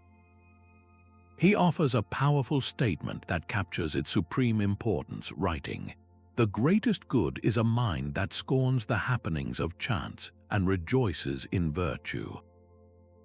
In that single sentence, he defines wisdom as the mindset that finds its joy not in the unpredictable rewards of external fortune, but in the reliable, internal satisfaction of acting with excellence and moral clarity. It is this profound inner orientation that allows for truly strategic thinking in any circumstance. To see how this works in practice, let's explore a challenging but all too common modern scenario: navigating a toxic workplace dynamic. Imagine you have a colleague or a manager who consistently engages in passive-aggressive behavior, takes credit for shared work, and creates an atmosphere of subtle distrust and competition. The emotional, untrained response to this situation is often a binary one. Either you swallow your frustration and simmer in silent resentment, slowly eroding your own well-being, or you react impulsively, perhaps by confronting the person aggressively in a meeting or firing off an angry email. Both of these reactions are driven by raw emotion, and both are likely to escalate the conflict or damage your professional standing. They lack strategic foresight. The individual who applies practical wisdom, however, approaches the same toxic environment with the calm discernment of a strategist. Their first act is not external but internal. They use their wisdom to correctly classify the situation. They recognize that the other person's behavior is outside their direct control. It is an external, an indifferent that, while deeply unpleasant, does not have the power to damage their own character unless they allow it to. This initial classification immediately drains some of the emotional charge from the situation. Next, wisdom guides them in a deliberate analysis of their options, always filtered through the lens of virtue. They ask themselves not, "What would make me feel better right now?" but "What course of action is both courageous and just? What serves the common good of the team while also preserving my own integrity?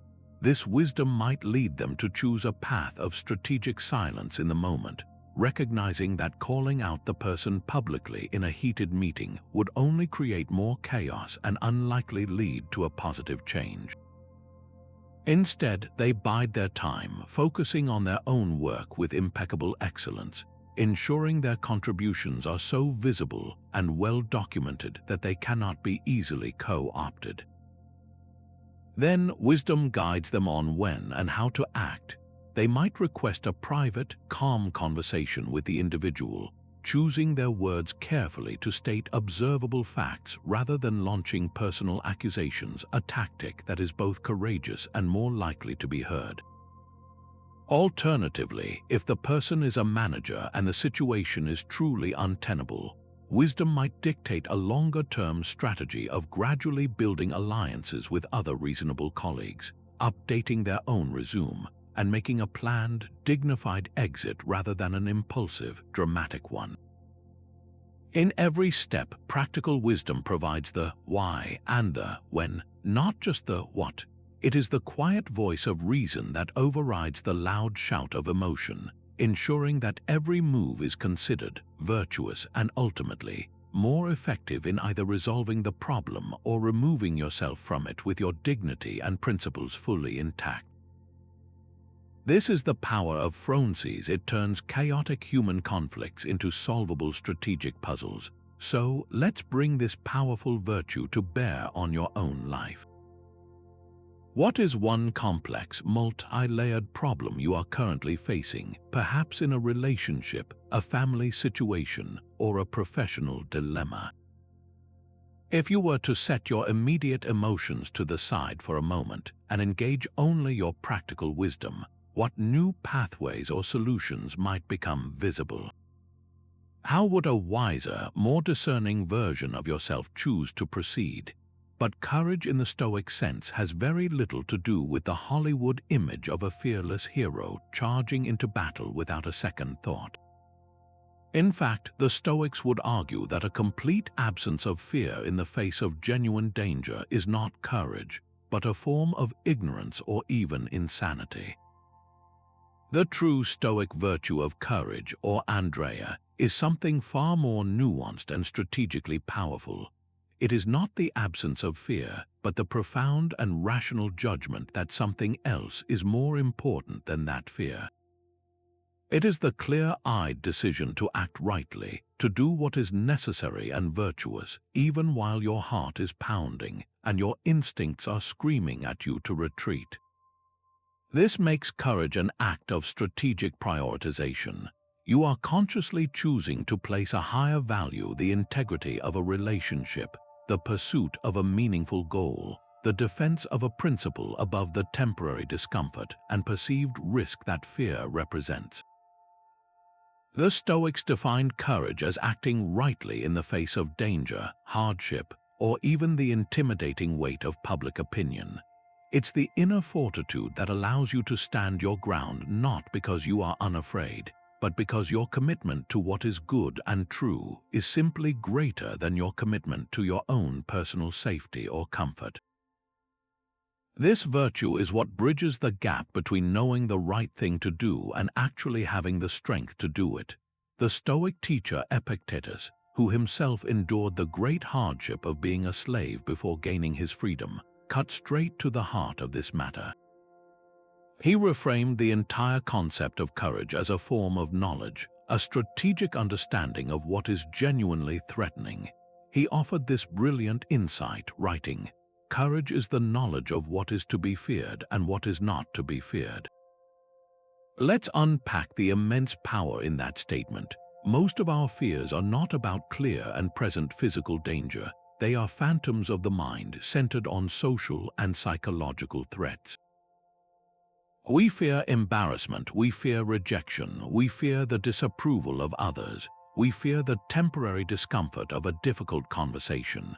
Epictetus is telling us that the courageous person is not the one who ignores all fear, but the one who has done the strategic work of discernment. They have rationally concluded that these social and psychological fears are not truly threatening to their core self, to their character, to their inner citadel. What is truly to be feared in the Stoic view is not a critical comment or a failed venture, but the loss of your own integrity, the betrayal of your principles, the failure to act as a virtuous person. Once you have this knowledge clear in your mind, courage becomes a much more accessible and logical choice. You are not battling some primal, overwhelming emotion. You are making a strategic decision to face a minor, perceived threat in order to avoid a major, real one, the threat of becoming a person who compromises their values.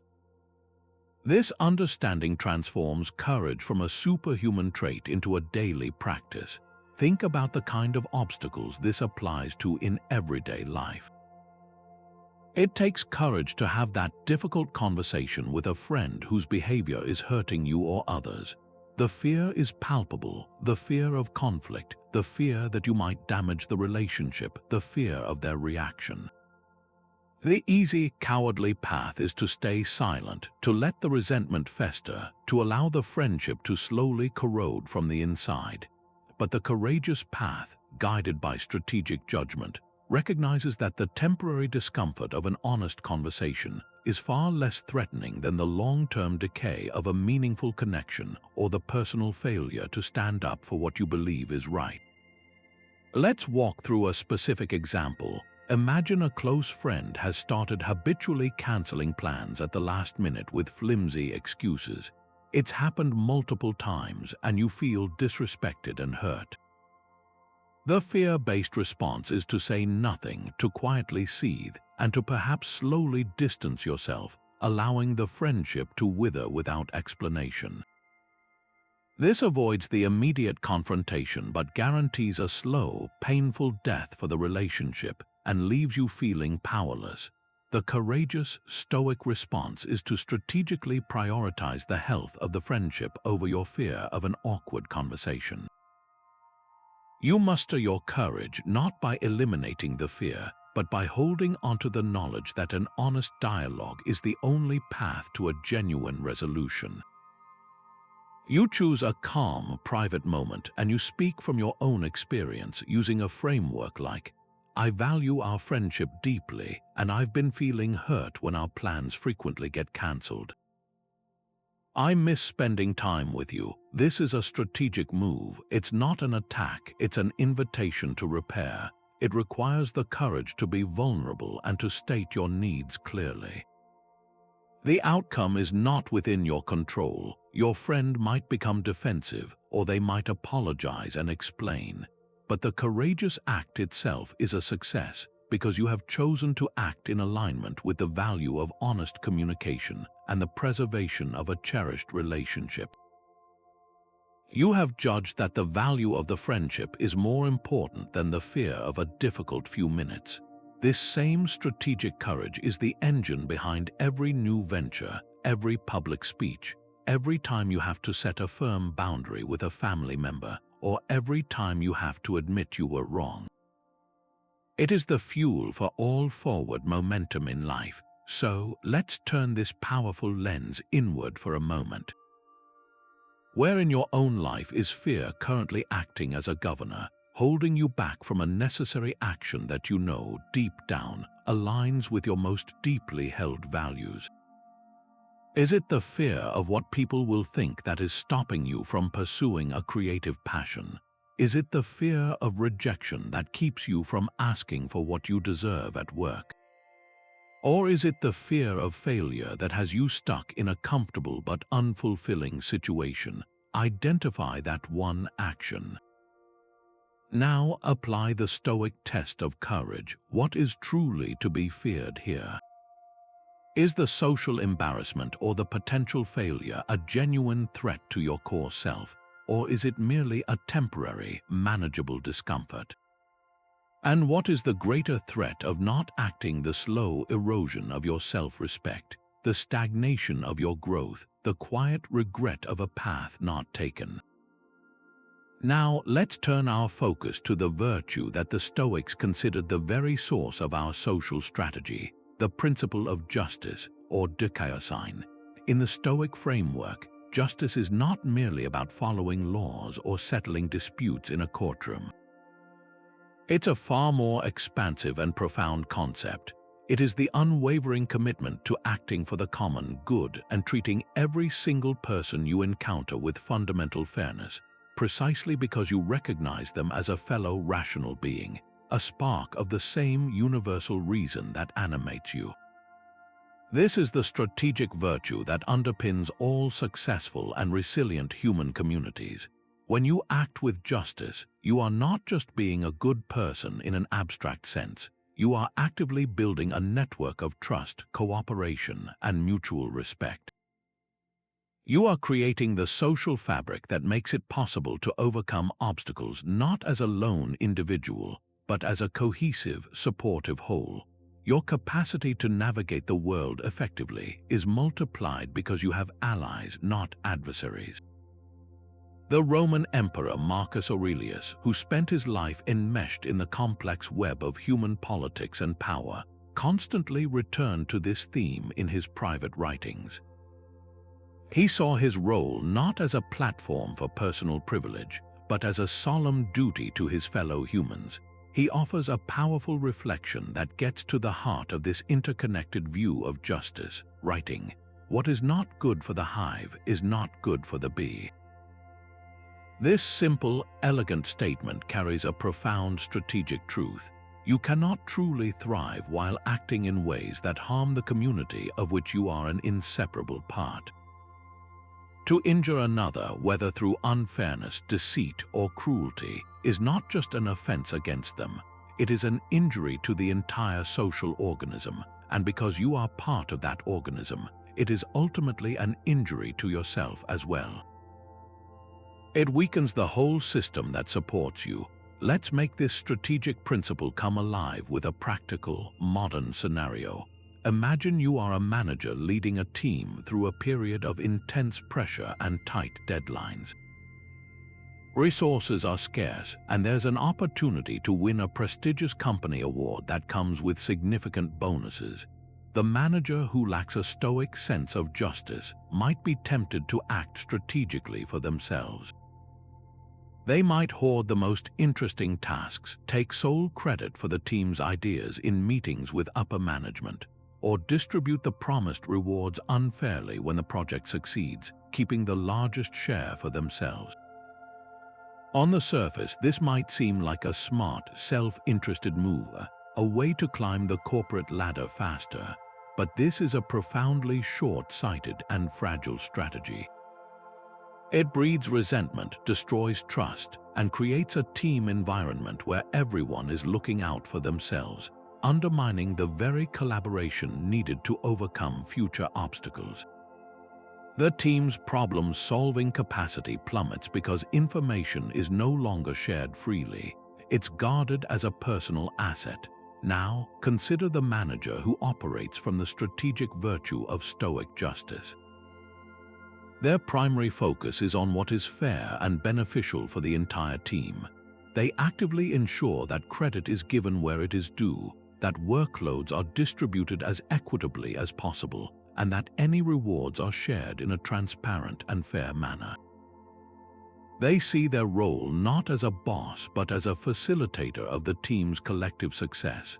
This requires a shift in mindset from "what can I get from my team?" to "how can I act for the good of my team?" This just approach is not soft or naive. It is a powerful long-term strategy. When a manager consistently demonstrates fairness and support, they build something invaluable: deep loyalty and trust. Team members feel seen, valued, and respected. In return, they are far more likely to go the extra mile, to support one another, and to bring their full creative energy to solving problems. When the next major obstacle hits a client crisis, a supply chain failure, a sudden shift in the market, this just team does not fracture, it pulls together. They operate as a unified, resilient hive, trusting that their leader and each other will act for the common good. The manager's commitment to justice has directly built the collective problem-solving capacity that turns a potential disaster into a manageable challenge. This principle extends far beyond the workplace into every one of your key relationships. In your family, acting with justice means considering the needs and perspectives of your partner or children as being as valid as your own, making decisions that benefit the family unit, not just your individual desires. In your friendships, it means being a reliable and fair-minded person who can be trusted to keep confidences and offer support without an immediate expectation of return. In every interaction, the strategic question posed by the virtue of justice is a constant guiding light. In your most important relationships right now, are your actions and decisions guided more by a calculation of what you can get from the other person, or are they guided by a sincere desire to do what is fair and beneficial for everyone involved?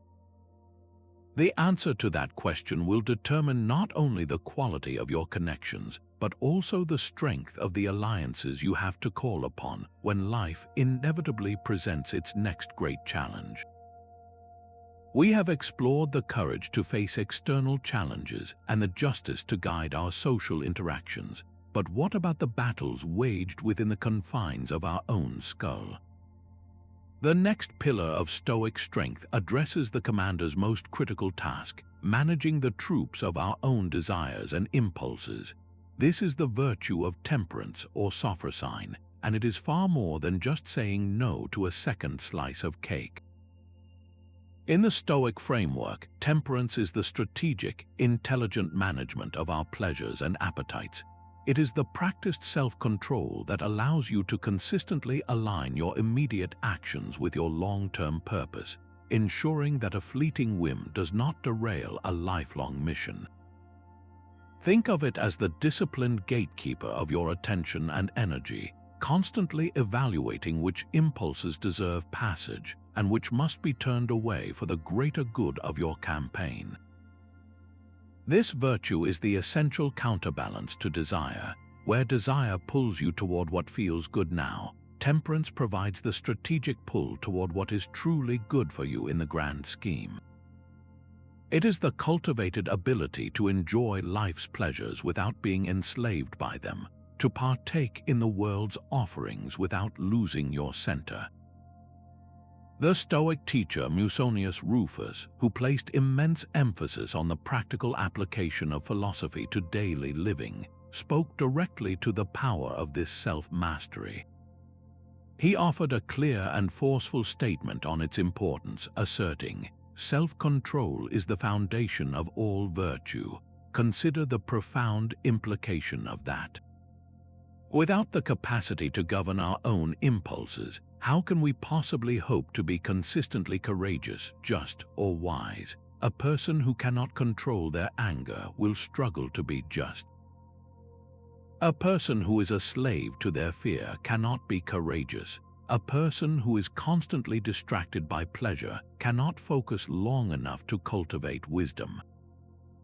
Temperance is the bedrock, the discipline that makes all the other virtues possible by giving you command over the raw material of your own character. It is the quiet power that says this much is enough, freeing you from the endless, exhausting hunger for more. Let's bring this ancient virtue into a context that dominates our modern landscape, the relentless pull of social media and digital entertainment. Imagine you are a writer, an artist, or anyone who does creative work that requires deep, uninterrupted focus. Your most valuable resources are your mental energy and your concentration. The untrained mind, lacking temperance, sits down to work but leaves the smartphone within reach. A notification chimes, like a comment, a new headline. The impulse to check it is immediate, a conditioned reflex promising a tiny hit of dopamine. You give in, telling yourself it will only take a second. But that one glance pulls you into a 20-minute scroll through a stream of curated lives and breaking news that has no real bearing on your own. When you finally drag your attention back to your work, your focus is shattered. The deep, flowing state of concentration is gone, replaced by a fragmented awareness and a subtle sense of anxiety. You have allowed a short-term impulse for distraction to hijack the long-term goal of creating something meaningful. The strategic practice of Stoic temperance completely reframes this dynamic. It begins with the conscious recognition that your attention is your most precious capital, and that every notification, every endless scroll, is a bid to extract that capital from you. The temperate strategist doesn't merely try to resist these impulses through brute willpower. They architect their environment to make virtue easy. They might use an app blocker during their prime creative hours, physically leave their phone in another room, or schedule specific, limited times for checking social media, treating it like a scheduled meeting rather than an ever-present diversion. This isn't about hating technology, it's about exercising strategic choice over your relationship with it. By tempering the impulse to be constantly connected and entertained, you are making a deliberate investment. You are trading the trivial pleasure of momentary distraction for the profound satisfaction of focused creation and the mental clarity that comes with it. The energy you save by not constantly context switching is then available for the work that truly matters. This same principle of strategic management applies to so many areas of life. It's the temperance to decline that third drink at a networking event to remain sharp and present. It's the discipline to stick to a budget, recognizing that the short-term thrill of an impulsive purchase is not worth the long-term stress of financial strain. It's the self-control to end a Netflix binge at a reasonable hour to ensure a full night's sleep, because you know your performance tomorrow depends on it. In every case, temperance is the voice of your future self, gently but firmly guiding your present actions toward a more meaningful and resilient outcome. It is the ultimate declaration that you are not a passive reactor to your every whim, but the active author of your habits and, by extension, your life. So, let's turn this inward for a moment of honest and practical reflection. Look at the landscape of your daily routines and impulses. What is one specific pleasure or impulse that, if you were to exercise just a little more temperance over it, would create the most significant positive ripple effect across your life? Is it the impulse to scroll when you feel a moment of boredom, the pleasure of procrastinating on a difficult task, the comfort of overindulging in food or drink? Identify that one lever. What would it feel like to consciously manage that impulse, not as a form of punishment, but as a strategic investment in your own focus, energy, and long-term peace? Now, let's explore a powerful mental shortcut the Stoics used to cut through confusion and access their highest reasoning in any situation. It's the practice of the contemplation of the sage, and it works by inviting you to temporarily step outside of your own limited perspective and into the mind of an idealized, perfectly wise person. Think of this not as an abstract philosophical exercise, but as a practical strategic model, a kind of inner counsel you can summon at will. When you are faced with a difficult choice, mired in emotional conflict, or simply unsure of the right path forward, you can pause and pose a single, transformative question to yourself. What would the sage do here? This sage is your personal archetype of wisdom, a composite of all the most virtuous, courageous, and clear-thinking qualities you can possibly conceive. By projecting this model into your current circumstances, you are not trying to imitate someone else blindly. You are creating a clear channel to the very best version of yourself, bypassing the noise of fear, ego, and short-sighted desire that so often clouds our judgment. It's a way to tap into a deeper, more strategic level of thinking that already exists within you, but that can be difficult to hear over the daily clamor of life. The Roman philosopher Seneca frequently turned to this very method to guide his own conduct. In his writings, he makes it clear that the goal is not to find a flawless human being who has never erred, but to have a constant model to look up to, a guardian and a teacher for the mind. He advised, choose a master whose life, conversation, and soul-expressing face have satisfied you. Always picture him as your guardian or your pattern. Seneca is telling us to internalize this standard, to keep the image and the principles of this wise guide so close that they become a living presence in our decision-making process. This practice gives you an immediate and reliable ethical compass. Let's make this vividly practical with a scenario that many people encounter in their professional lives. Imagine you are at work and you discover that a colleague, someone you consider a friend, has made a significant error on a shared project. The mistake is serious enough that it could damage the team's results and reputation, but it's also something that could potentially be covered up or quietly fixed without anyone else ever knowing your friend was responsible. You are now standing at a classic moral crossroads. Your personal, emotional mind is tugged in two directions. One part of you wants to protect your friend, to avoid the confrontation and potential fallout that would come from exposing their error. This is the path of comfort and short-term peace. The other part of you feels a knot of anxiety, knowing that covering it up is dishonest and could lead to bigger problems down the line for the entire team. This is the path of integrity, but it feels fraught with social risk. This is precisely the moment to activate the contemplation of the sage. You take a deliberate pause. You close your eyes for a moment and bring to mind your ideal of a wise person. This could be a historical figure you admire, a fictional character of immense principle, or simply a composite you've built in your own mind of perfect judgment and courage. You then project this sage into your exact situation. You watch them in your mind's eye navigate the dilemma. You see them not acting from fear of conflict or a desire for approval. You see them guided by a higher principle, justice for the team and compassion for the friend. The sage would not react with public shaming or gossip. But neither would they participate in a deception. You see them choosing a third, more strategic path, one you might have missed in your emotional tug of war. The sage would likely arrange a private conversation with a colleague. They would approach the situation with calm objectivity, stating the facts without accusation. I was reviewing the project data and noticed a discrepancy that could impact our results.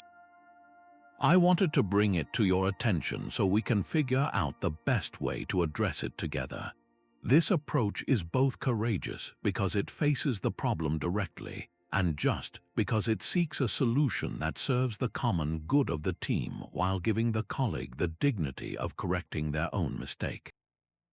By consulting your inner sage, you have moved beyond the limiting binary of cover it up or publicly expose them. You have found a third way that is both ethical and effective, one that preserves the relationship while upholding your responsibility. The sage didn't give you a script. The sage helped you access your own capacity for virtuous problem solving. This mental model is incredibly versatile. You can use it when you're feeling tempted to cut corners for a quick win, when you're struggling to find the courage to have a difficult conversation with a family member, or when you're deciding how to spend your time and are tempted by distraction over purpose. The sage is a tool for elevation, a way to consistently raise the standard of your own actions by asking a simple but profound question. So, the next time you find yourself at any kind of crossroads, big or small, create that tiny space for reflection. Pause and ask yourself, what would my ideal sage, the most virtuous and clear-thinking person I can envision, choose to do in this exact situation? The answer that arises won't always be the easiest path, but it will almost certainly be the one that leads to greater strength, deeper integrity, and a more profound sense of inner alignment. This brings us to a strategic advantage so fundamental that we often overlook it completely, a power source that is perpetually available to every single one of us, regardless of our circumstances. It is the profound and simple reality that the only time we can ever truly act, the only moment we can ever truly live, is now. The past is a collection of memories, a story already written that we can learn from but cannot change. The future is a realm of pure potential, a landscape of possibilities that remains uncertain no matter how meticulously we plan for it. The Stoics understood that fixating on either of these phantom territories, dwelling with regret on what has been or wrestling with anxiety over what might be, is a catastrophic drain on our strategic energy. It pulls us out of the one arena where we have any real agency, the present moment. By training ourselves to focus our entire being on the task immediately at hand, we unlock a formidable weapon against the twin enemies of procrastination and overwhelm. This isn't a call to ignore the lessons of yesterday or to abandon planning for tomorrow.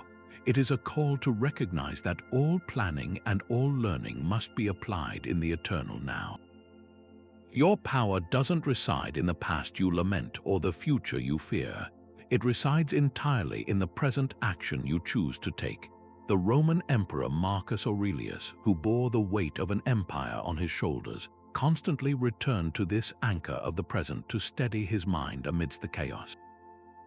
He offers a perfect grounding instruction for this practice, writing in his Meditations, "Confine yourself to the present." He elaborates by advising us to concentrate on the task at hand, to do it with strict and unpretentious dignity, and to love what we have been assigned to do. This is the essence of strategic presence. It is not a passive state of being, but an active, engaged, and focused application of your faculties to the single, most immediate point of leverage you have. Let's bring this powerful principle to life with a scenario that paralyzes so many of us, tackling a massive, intimidating project. Imagine you have been tasked with writing a lengthy report, launching a new business, or perhaps organizing a decade's worth of family photos that have accumulated in a digital disarray. The project as a whole looms in your mind like a mountain you are supposed to move. The untrained mind looks at the entire mountain and is immediately flooded with a sense of dread and overwhelm.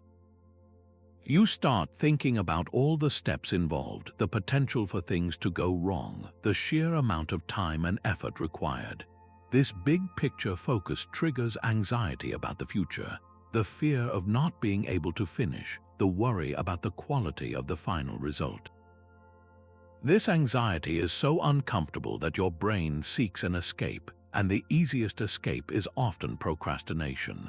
You find suddenly urgent reasons to clean the kitchen, scroll through your phone, or do anything other than face the monolithic task before you. The strategic Stoic approach completely dismantles this cycle of overwhelm and inaction. It begins with a conscious and deliberate refusal to look at the mountain. Instead, you bring your focus down from the intimidating summit to the very ground beneath your feet. You ask yourself one simple question: what is the absolute smallest, most immediate next step I can take? You are not trying to write the entire report. You are only trying to write the first sentence of the introduction. You are not trying to launch the entire business. You are only trying to research the first potential supplier. You are not trying to organize 10,000 photos. You are only trying to sort the pictures from one single vacation. By narrowing your focus to this tiny, manageable unit of work, you accomplish several strategic things at once. First, you completely bypass the anxiety associated with the giant, uncertain future outcome. The future is too big and scary to handle, but the present moment is always manageable. You can always handle just this one sentence, this one email, this one folder. Second, you make starting psychologically effortless. The barrier to entry becomes incredibly low. Anyone can commit to 5 minutes of work on a single, tiny step. This defeats the resistance that keeps us paralyzed. And third, you tap into the powerful momentum of a chain of completed actions. Finishing that one small step creates a sense of accomplishment, a tiny victory that builds confidence and makes it easier to commit to the next small step, and then the next. You are no longer moving a mountain, you are simply placing one stone after another, and in doing so, you discover that the mountain moves itself. The overwhelming project is conquered not in one heroic, stressful leap, but through a serene and steady series of present-moment actions. This practice transforms the quality of your work and your life. When you are fully immersed in the present task, your concentration deepens, the quality of your output improves, and the experience itself becomes more enjoyable, free from the corrosive background noise of regret and worry. You are no longer a passive victim of a daunting future. You are an active agent, building your future one deliberate, present-moment action at a time. This is the ultimate strategic advantage, the power to render anxiety and procrastination powerless by rooting your entire being in the only time and place where your effort can ever actually count. So, let's make this immediately practical. Look at the landscape of your own life, at the list of responsibilities and aspirations you carry. What is one specific thing you have been putting off, not because it is inherently difficult, but because the thought of the entire endeavor fills you with a sense of future anxiety, or perhaps is tinged with the regret of not having started it sooner? Identify that one thing. Now apply the Stoic strategy. Forget the entire mountain. Ask yourself only this: what is the one tiny, concrete action I can take on this right now in the next 5 minutes? It might be opening a new document and typing a title. It might be sending a single email to request information. It might be gathering the materials you need into one place. Do not let yourself think about step 2 or step 50. Pour your entire focus into executing just that one small, present-moment action. And just as a skilled general would never end a day of campaigning without assessing the positions of his troops and the day's tactical gains and losses, the Stoics developed a powerful personal ritual for doing exactly that with the landscape of their own minds. This is the practice of the evening review, a strategic debrief you conduct for your own psyche at the close of each day. Imagine it as a daily system for continuous learning and proactive obstacle prevention, a quiet, honest conversation with yourself designed to ensure that today's experiences, both the triumphs and the stumbles, become the raw material for a wiser tomorrow. This isn't about self-flagellation or dwelling on your faults. It is a calm, systematic audit of your own judgments and actions, an opportunity to course correct with precision and reinforce what you did well. The Roman philosopher Seneca was a devoted practitioner of this exercise, and his letters provide us with a vivid window into how he approached it. He described his nightly routine with beautiful clarity, writing, "When the light has been removed and my wife has fallen silent, aware of this habit that's now mine, I examine my entire day and go back over what I've done and said, hiding nothing from myself, passing nothing by." Picture that scene. The day is done, the world is quiet, and in that stillness Seneca turns his gaze inward, not as a critic, but as a discerning coach reviewing game footage. He holds his own conduct up to the unwavering light of his principles, not to punish himself but to learn. He is strategically mining his own behavior for data that will make him more effective, more virtuous, and more at peace in the days to come. To make this practice immediately actionable for your own life, consider adopting a simple, 3-part structure that mirrors this Stoic intent. First, ask yourself with genuine curiosity, what did I do well today? This is not about inflating your ego. It's about strategically identifying and reinforcing effective behaviors. Did you manage to pause before sending that angry email? Did you act with unexpected generosity toward a colleague? Did you choose a healthy meal when you were stressed? Acknowledging these victories, no matter how small, trains your brain to recognize and repeat them, actively building your character brick by brick. The second question requires a bit more courage, but it's where the deepest growth occurs. Where did I go against my principles? Be specific and gentle, but unflinchingly honest. Did you lose your temper with a customer service agent? Did you gossip about a coworker? Did you procrastinate on an important task out of fear? The goal here is not to wallow in guilt, but to pinpoint the exact moment where your judgment was clouded or your resolve weakened. You are locating the crack in your inner citadel so you can plan to repair it. And that leads directly to the third and most forward-looking question. What is one specific thing I can improve tomorrow? This transforms reflection from a passive look backward into an active strategy for the future. Based on today's review, what is one small, concrete adjustment you can make? If you snapped at your partner, your improvement might be, tomorrow, I will take 3 deep breaths before responding when I feel that initial surge of irritation. If you wasted an hour scrolling, your plan might be, tomorrow, I will leave my phone in another room during my first hour of work. This final step closes the loop, turning insight into a practical plan for action. Let's walk through a brief but relatable example. Suppose during your day, you had a project meeting where a teammate strongly criticized an idea you had poured your heart into.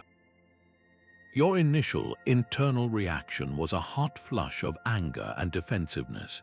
You spent the next hour mentally rehearsing a cutting rebuttal and feeling resentful, which soured your mood and hampered your productivity for the rest of the afternoon.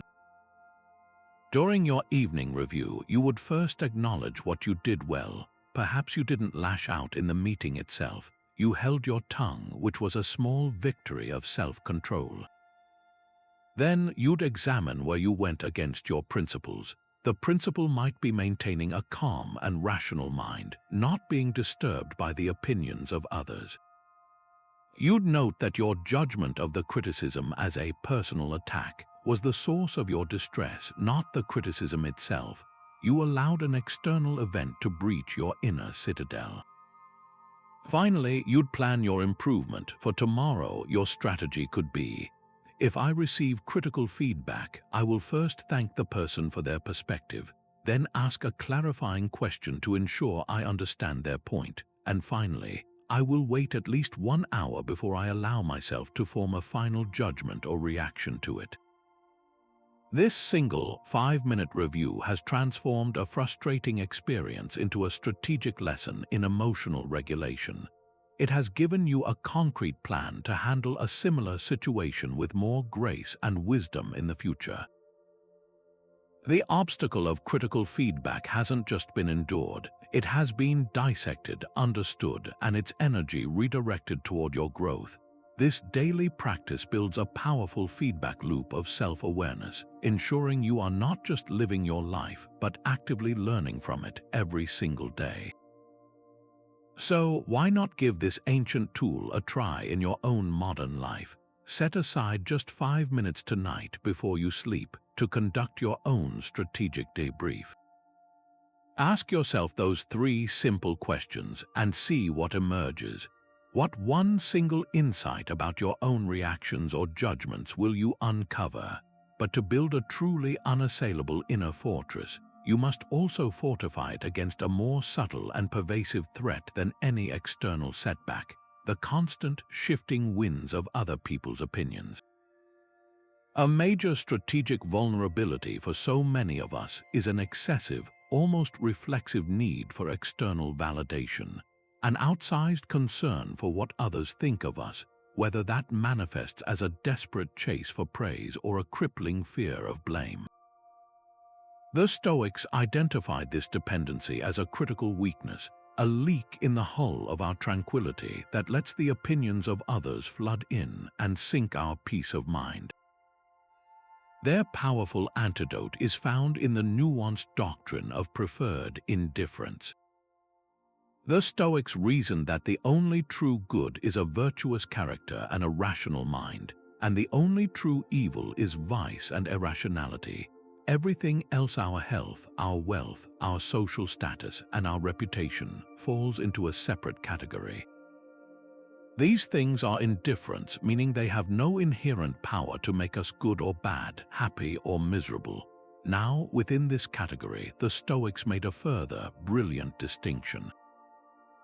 Some indifference are preferred. It is perfectly natural and reasonable to prefer having a good reputation over a bad one, to prefer being healthy over being sick, to prefer financial security over poverty.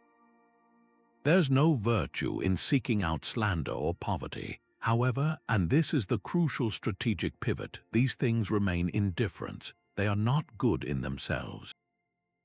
You should pursue them only if you can do so virtuously, and you must be prepared to let them go without a moment's internal distress if circumstances or your principles require it. Your reputation, your social standing, the applause of the crowd, these are merely external decorations. They are not the foundation of your self-worth. When you internalize this, you achieve a profound kind of inner freedom. You are no longer a marionette whose strings are pulled by the praise and blame of others. Your sense of value becomes self-generated, rooted in the quality of your own choices and actions, not in the fickle and often misguided judgments of the world around you. The Stoic teacher Epictetus, who knew a thing or two about being judged unfairly as a slave and then as a philosopher, put this with devastating clarity. He offers a powerful thought experiment that cuts to the core of our vulnerability, stating, "If someone tried to take control of your body and make you a slave, you would fight for freedom. Yet how easily you hand over your mind to anyone who insults you. When you dwell on their words and let them dominate your thoughts, you make them your master." Let that imagery sink in. By caring too much about an insult or a piece of criticism, you are voluntarily handing the keys to your inner citadel over to someone else. You are granting them the power to dictate your emotional state, to ruin your hour, your day, or even your week. But if a good reputation is merely a preferred indifferent, then its opposite, a bad reputation, blame, criticism, is a dispreferred indifferent. It is something to be avoided if possible, but it is not an evil. It cannot harm your core self unless you assent to the judgment that it can. This philosophical stance is the ultimate strategic armor for anyone who creates, leads, or simply strives to live by their own compass. Consider the modern-day artist, whether a painter, a musician, a writer, or a filmmaker. The art world and the marketplace are notoriously fickle. Trends change overnight, critics can be ruthless, public taste is unpredictable. An artist who is strategically vulnerable, who ties their entire sense of worth and the validity of their work to its popular reception, is setting themselves up for a roller coaster of agony and ecstasy. A glowing review sends them soaring with validation. A harsh critique plunges them into despair and self-doubt. Their creative process becomes corrupted by the desire to please, to anticipate what will be popular, to avoid what might be controversial. They are no longer creating from a place of authentic expression, but from a place of fear and neediness. Their art becomes a bid for approval, and in doing so, it often loses its unique soul. Now picture the artist who has internalized the Stoic view of indifference. They too would prefer their work to be well received, to win awards, to sell well. These are reasonable preferences, but they do not see acclaim as the purpose of their work. The purpose is the act of creation itself, the integrity of the vision, the honesty of the expression, the virtue of the discipline and craft. Praise, when it comes, is welcomed as a pleasant circumstance like a sunny day. But it is not confused with the worth of the journey. Criticism and rejection, when they come, are examined for any useful technical feedback, but they are not taken as a verdict on the artist's soul. The negative review is a dispreferred indifferent, like a rainy day. It might be inconvenient or disappointing, but it doesn't nullify the value of the work that was done or the person who created it. This strategic detachment allows the artist to remain focused and resilient. They can weather periods of obscurity or negative feedback without losing their way, because their compass is pointed inward toward their own standards of excellence and authenticity, not outward toward the shifting sands of public opinion. This frees them to take creative risks, to innovate, and to produce work that is truly original and powerful, precisely because it wasn't created to win a popularity contest. It was created because it had to be. This principle extends far beyond the arts into every facet of life. The leader who needs to be universally liked will struggle to make tough but necessary decisions. The parent who is swayed by every judgmental comment from other parents will lack the confidence to raise their child according to their own values. The employee who is devastated by every piece of constructive feedback will find it difficult to grow. In every case, the strategic weakness is the same. We have handed a remote control for our inner state to people whose opinions we cannot control. So, let's bring this profound strategic question directly into the heart of your own decision-making process. How would your most important choices change if you were truly, deeply indifferent to both the praise and the blame of others? If the applause of the crowd could not inflate your ego, and the hisses of criticism could not deflate your spirit, what path would you choose to walk? What long-abandoned project would you restart? What unconventional idea would you finally voice in a meeting? What boundary would you set with a loved one that you've been too afraid to enforce? The answer to that question doesn't just reveal your hidden desires, it illuminates the path to a life of authentic freedom, a life where your actions are dictated not by the noise of the world, but by the quiet, unwavering voice of your own reasoned purpose. But to achieve a truly unshakable strategic mind, we must address the very storms that brew within it. The Stoics had a name for the ideal state we should cultivate, a word that is often misunderstood: apatheia. It is absolutely critical to clarify that apatheia is not the emotional flatlining of modern apathy or indifference. It is not about becoming a cold, unfeeling robot, numb to the richness of human experience. Quite the opposite, apatheia is a state of profound clarity and freedom, a mind unclouded by what the Stoics called the passions, those destructive, irrational, and overwhelming emotions that hijack our reason and distort our perception of reality. Think of passions as a violent squall that turns the sea into a chaotic frenzy, making it impossible to navigate. Apatheia is the calm, deep waters beneath the storm, a place of clear vision and steady purpose from which you can observe the turbulence without being capsized by it. This is the ultimate strategic state of mind for navigating any obstacle. When you are in the grip of a passion like blinding rage, corrosive envy, or paralyzing grief, your ability to think clearly evaporates.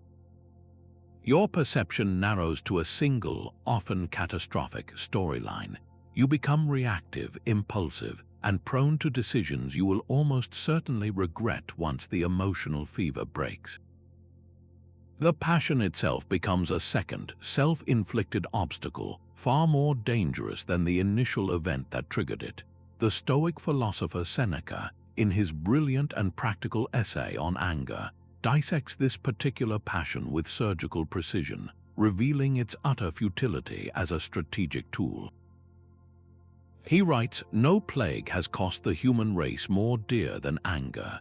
He paints a vivid picture of its effects, describing how it tramples down whatever blocks its path, is ravenous for revenge, and considers itself actually grander when the revenge involves great harm. But then he delivers the killing blow to its utility, stating plainly, "Anger is altogether unbalanced and insane. Therefore it is better to have no model for anger than to imitate the gods in this."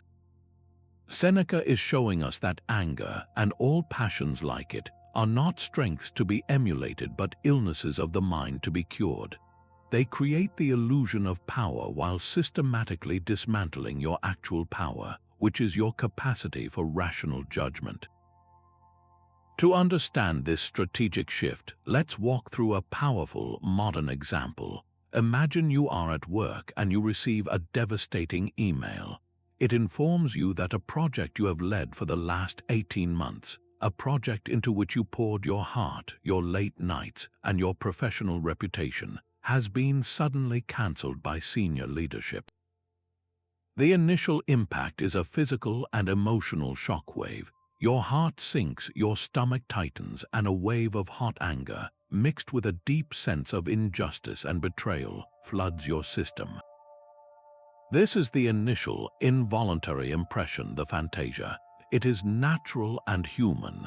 The untrained, passion-driven response is to act immediately from this storm of feeling. You might fire off a furious reply to your boss, CCing half the company. You might storm out of the office in a visible rage. You might immediately start bad-mouthing the decision-makers to your colleagues, poisoning your own professional environment. In this state, you are not navigating the obstacle. You are becoming a casualty of it. Your actions are dictated by the passion, and they will almost certainly burn bridges, damage relationships, and solidify a narrative of you as someone who cannot handle adversity. Now let's replay that same scenario with the strategic cultivation of apathy. You receive the same email. The same initial shock and emotional surge hits you with identical force. The difference is not in the feeling, but in what happens next. The person practicing apathy recognizes the rising storm for what it is, a powerful but temporary passion that is beginning to cloud their judgment. Their first and most critical strategic move is to consciously create space between the feeling and any action. They do not try to suppress the emotion or pretend it isn't there. Instead, they acknowledge it internally. I am feeling a powerful surge of anger and disappointment right now. This is a natural reaction to bad news. This simple act of naming the emotion begins the process of separating your core self from the temporary weather of your feelings. Then, they institute a deliberate pause.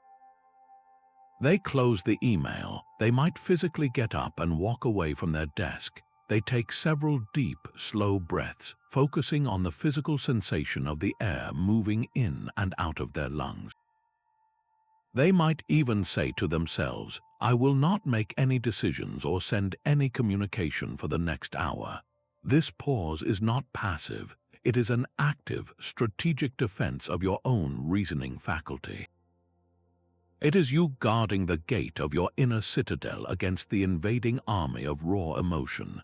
During that hour, the initial, white-hot intensity of the passion begins to subside. The physiological arousal decreases. The mind, no longer flooded with stress hormones, starts to clear.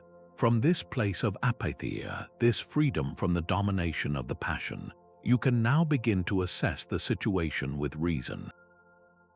You can consider the possible business realities that led to the cancellation.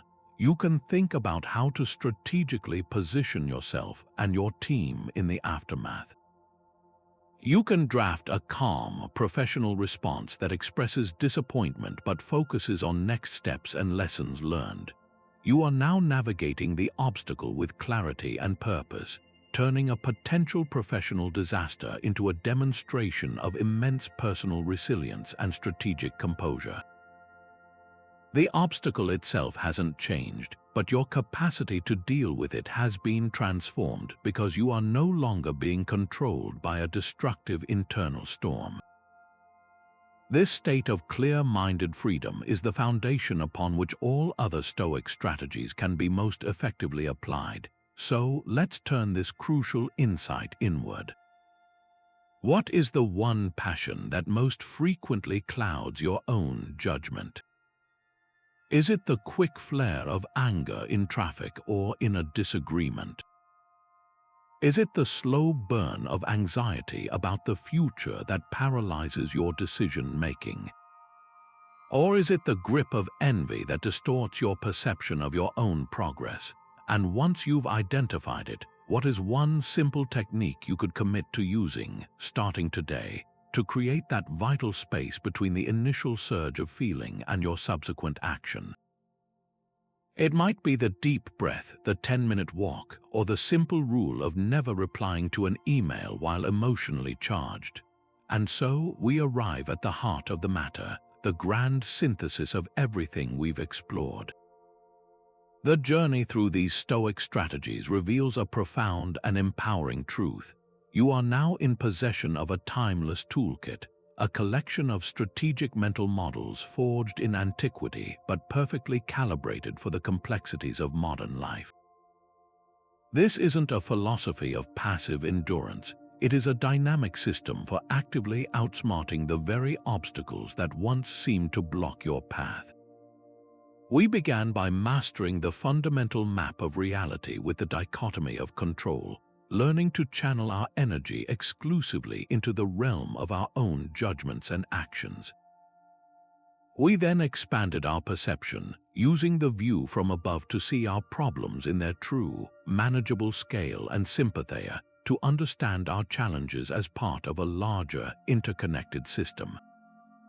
We fortified our inner world, building an unassailable inner citadel and cultivating the virtues of wisdom, courage, justice, and temperance to guide our every move. And we embraced the alchemy of resilience, learning to turn obstacles into fuel through amor fati and the disciplined practices of Memento Mori and voluntary discomfort. These are not separate tricks, but interlocking parts of a single, coherent worldview, a world you dedicated to living with clarity, purpose, and strategic advantage. The Roman Emperor Marcus Aurelius, whose words have guided us throughout, leaves us with a final, unifying thought that cuts through all complexity to reveal the stunning simplicity at the core of this entire endeavor. He wrote, "Very little is needed to make a happy life. It is all within yourself, in your way of thinking." After exploring all these powerful concepts, this single line lands with its full weight. The entire toolkit, every strategy and every exercise is designed to do one thing: to return you to the power that has always been within you, the power of your own perception and judgment. The happiness and effectiveness you seek were never dependent on rearranging the external world to your liking, but on mastering your internal world's response to it. The strategic thinking of these ancient minds ultimately points inward to the source of all true strength and peace. But wisdom, as the Stoics would be the first to remind us, is not a spectator sport. It is not enough to simply listen and agree. These principles only become real, they only become yours when you translate them from ideas into action. The knowledge is nothing without the practice, so as we conclude, I want to extend a direct and personal challenge to you. Don't let this video be just another piece of content you consume. In the coming week, choose just one of the strategies we discussed, just one. It could be the simple act of applying the dichotomy of control the next time you feel stressed in traffic, consciously releasing what you cannot change and focusing on your own calm breathing. It could be practicing the discipline of assent by pausing for just 5 seconds before replying to a frustrating email. It could be conducting a single evening review before you go to sleep, asking yourself those 3 simple questions. The specific choice doesn't matter as much as the act of choosing to engage. Make it a 7-day experiment. See for yourself how this ancient wisdom alters the fabric of your daily experience. I am genuinely curious to hear about your journey. In the comments below, please share which Stoic strategy resonated with you the most, Was it the perspective-shifting power of the view from above? The liberating clarity of Memento Mori, or perhaps the resilient embrace of Apathy? Your insights not only enrich this community, but also help others see these ideas through a new lens. And if you found this practical tour through Stoic strategy valuable, consider subscribing to the channel. This is just the beginning. We have so much more to explore together, from the depths of practical philosophy to the mindsets that build resilience, focus, and a life of purpose. Thank you for investing this time in your own growth. Now, the next step, as always, is yours to take. Go out and put one piece of this timeless toolkit to work. And so, we arrive at the heart of the matter, the grand synthesis of everything we've explored. The journey through these Stoic strategies reveals a profound and empowering truth. You are now in possession of a timeless toolkit, a collection of strategic mental models forged in antiquity but perfectly calibrated for the complexities of modern life. This isn't a philosophy of passive endurance. It is a dynamic system for actively outsmarting the very obstacles that once seemed to block your path.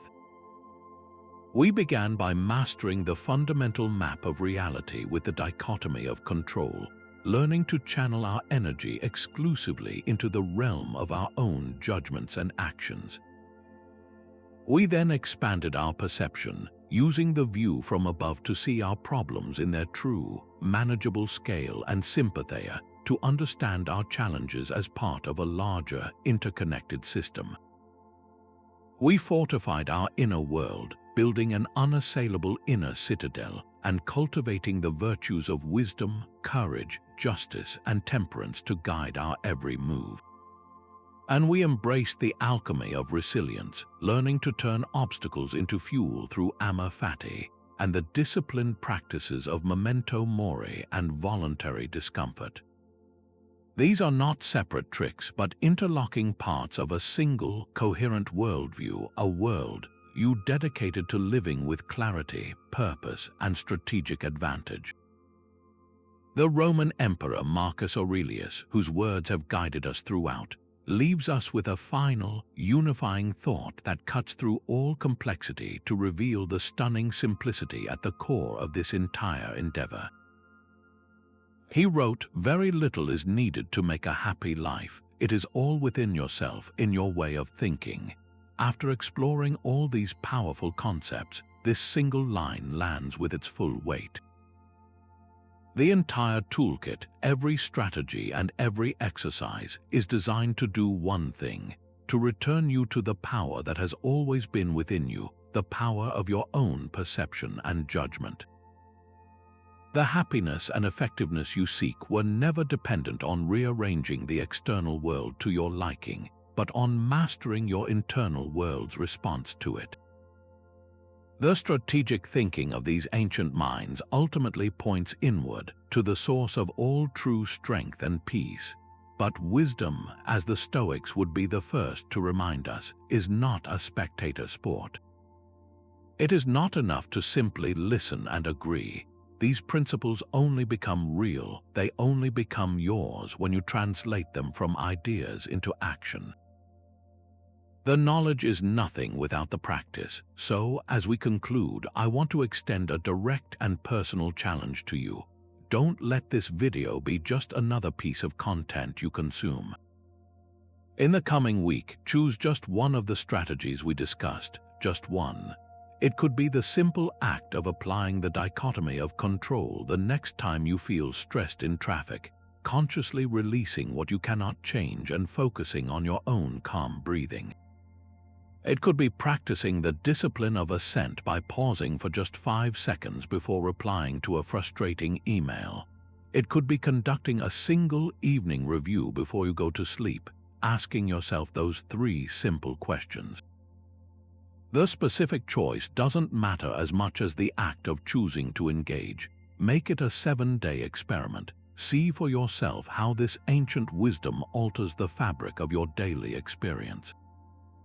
I am genuinely curious to hear about your journey. In the comments below, please share which Stoic strategy resonated with you the most. Was it the perspective-shifting power of the view from above, the liberating clarity of Memento Mori, or perhaps the resilient embrace of Apathy? Your insights not only enrich this community, but also help others see these ideas through a new lens. And if you found this practical tour through Stoic strategy valuable, consider subscribing to the channel. This is just the beginning. We have so much more to explore together, from the depths of practical philosophy to the mindsets that build resilience, focus, and a life of purpose. Thank you for investing this time in your own growth. Now, the next step, as always, is yours to take. Go out and put one piece of this timeless toolkit to work.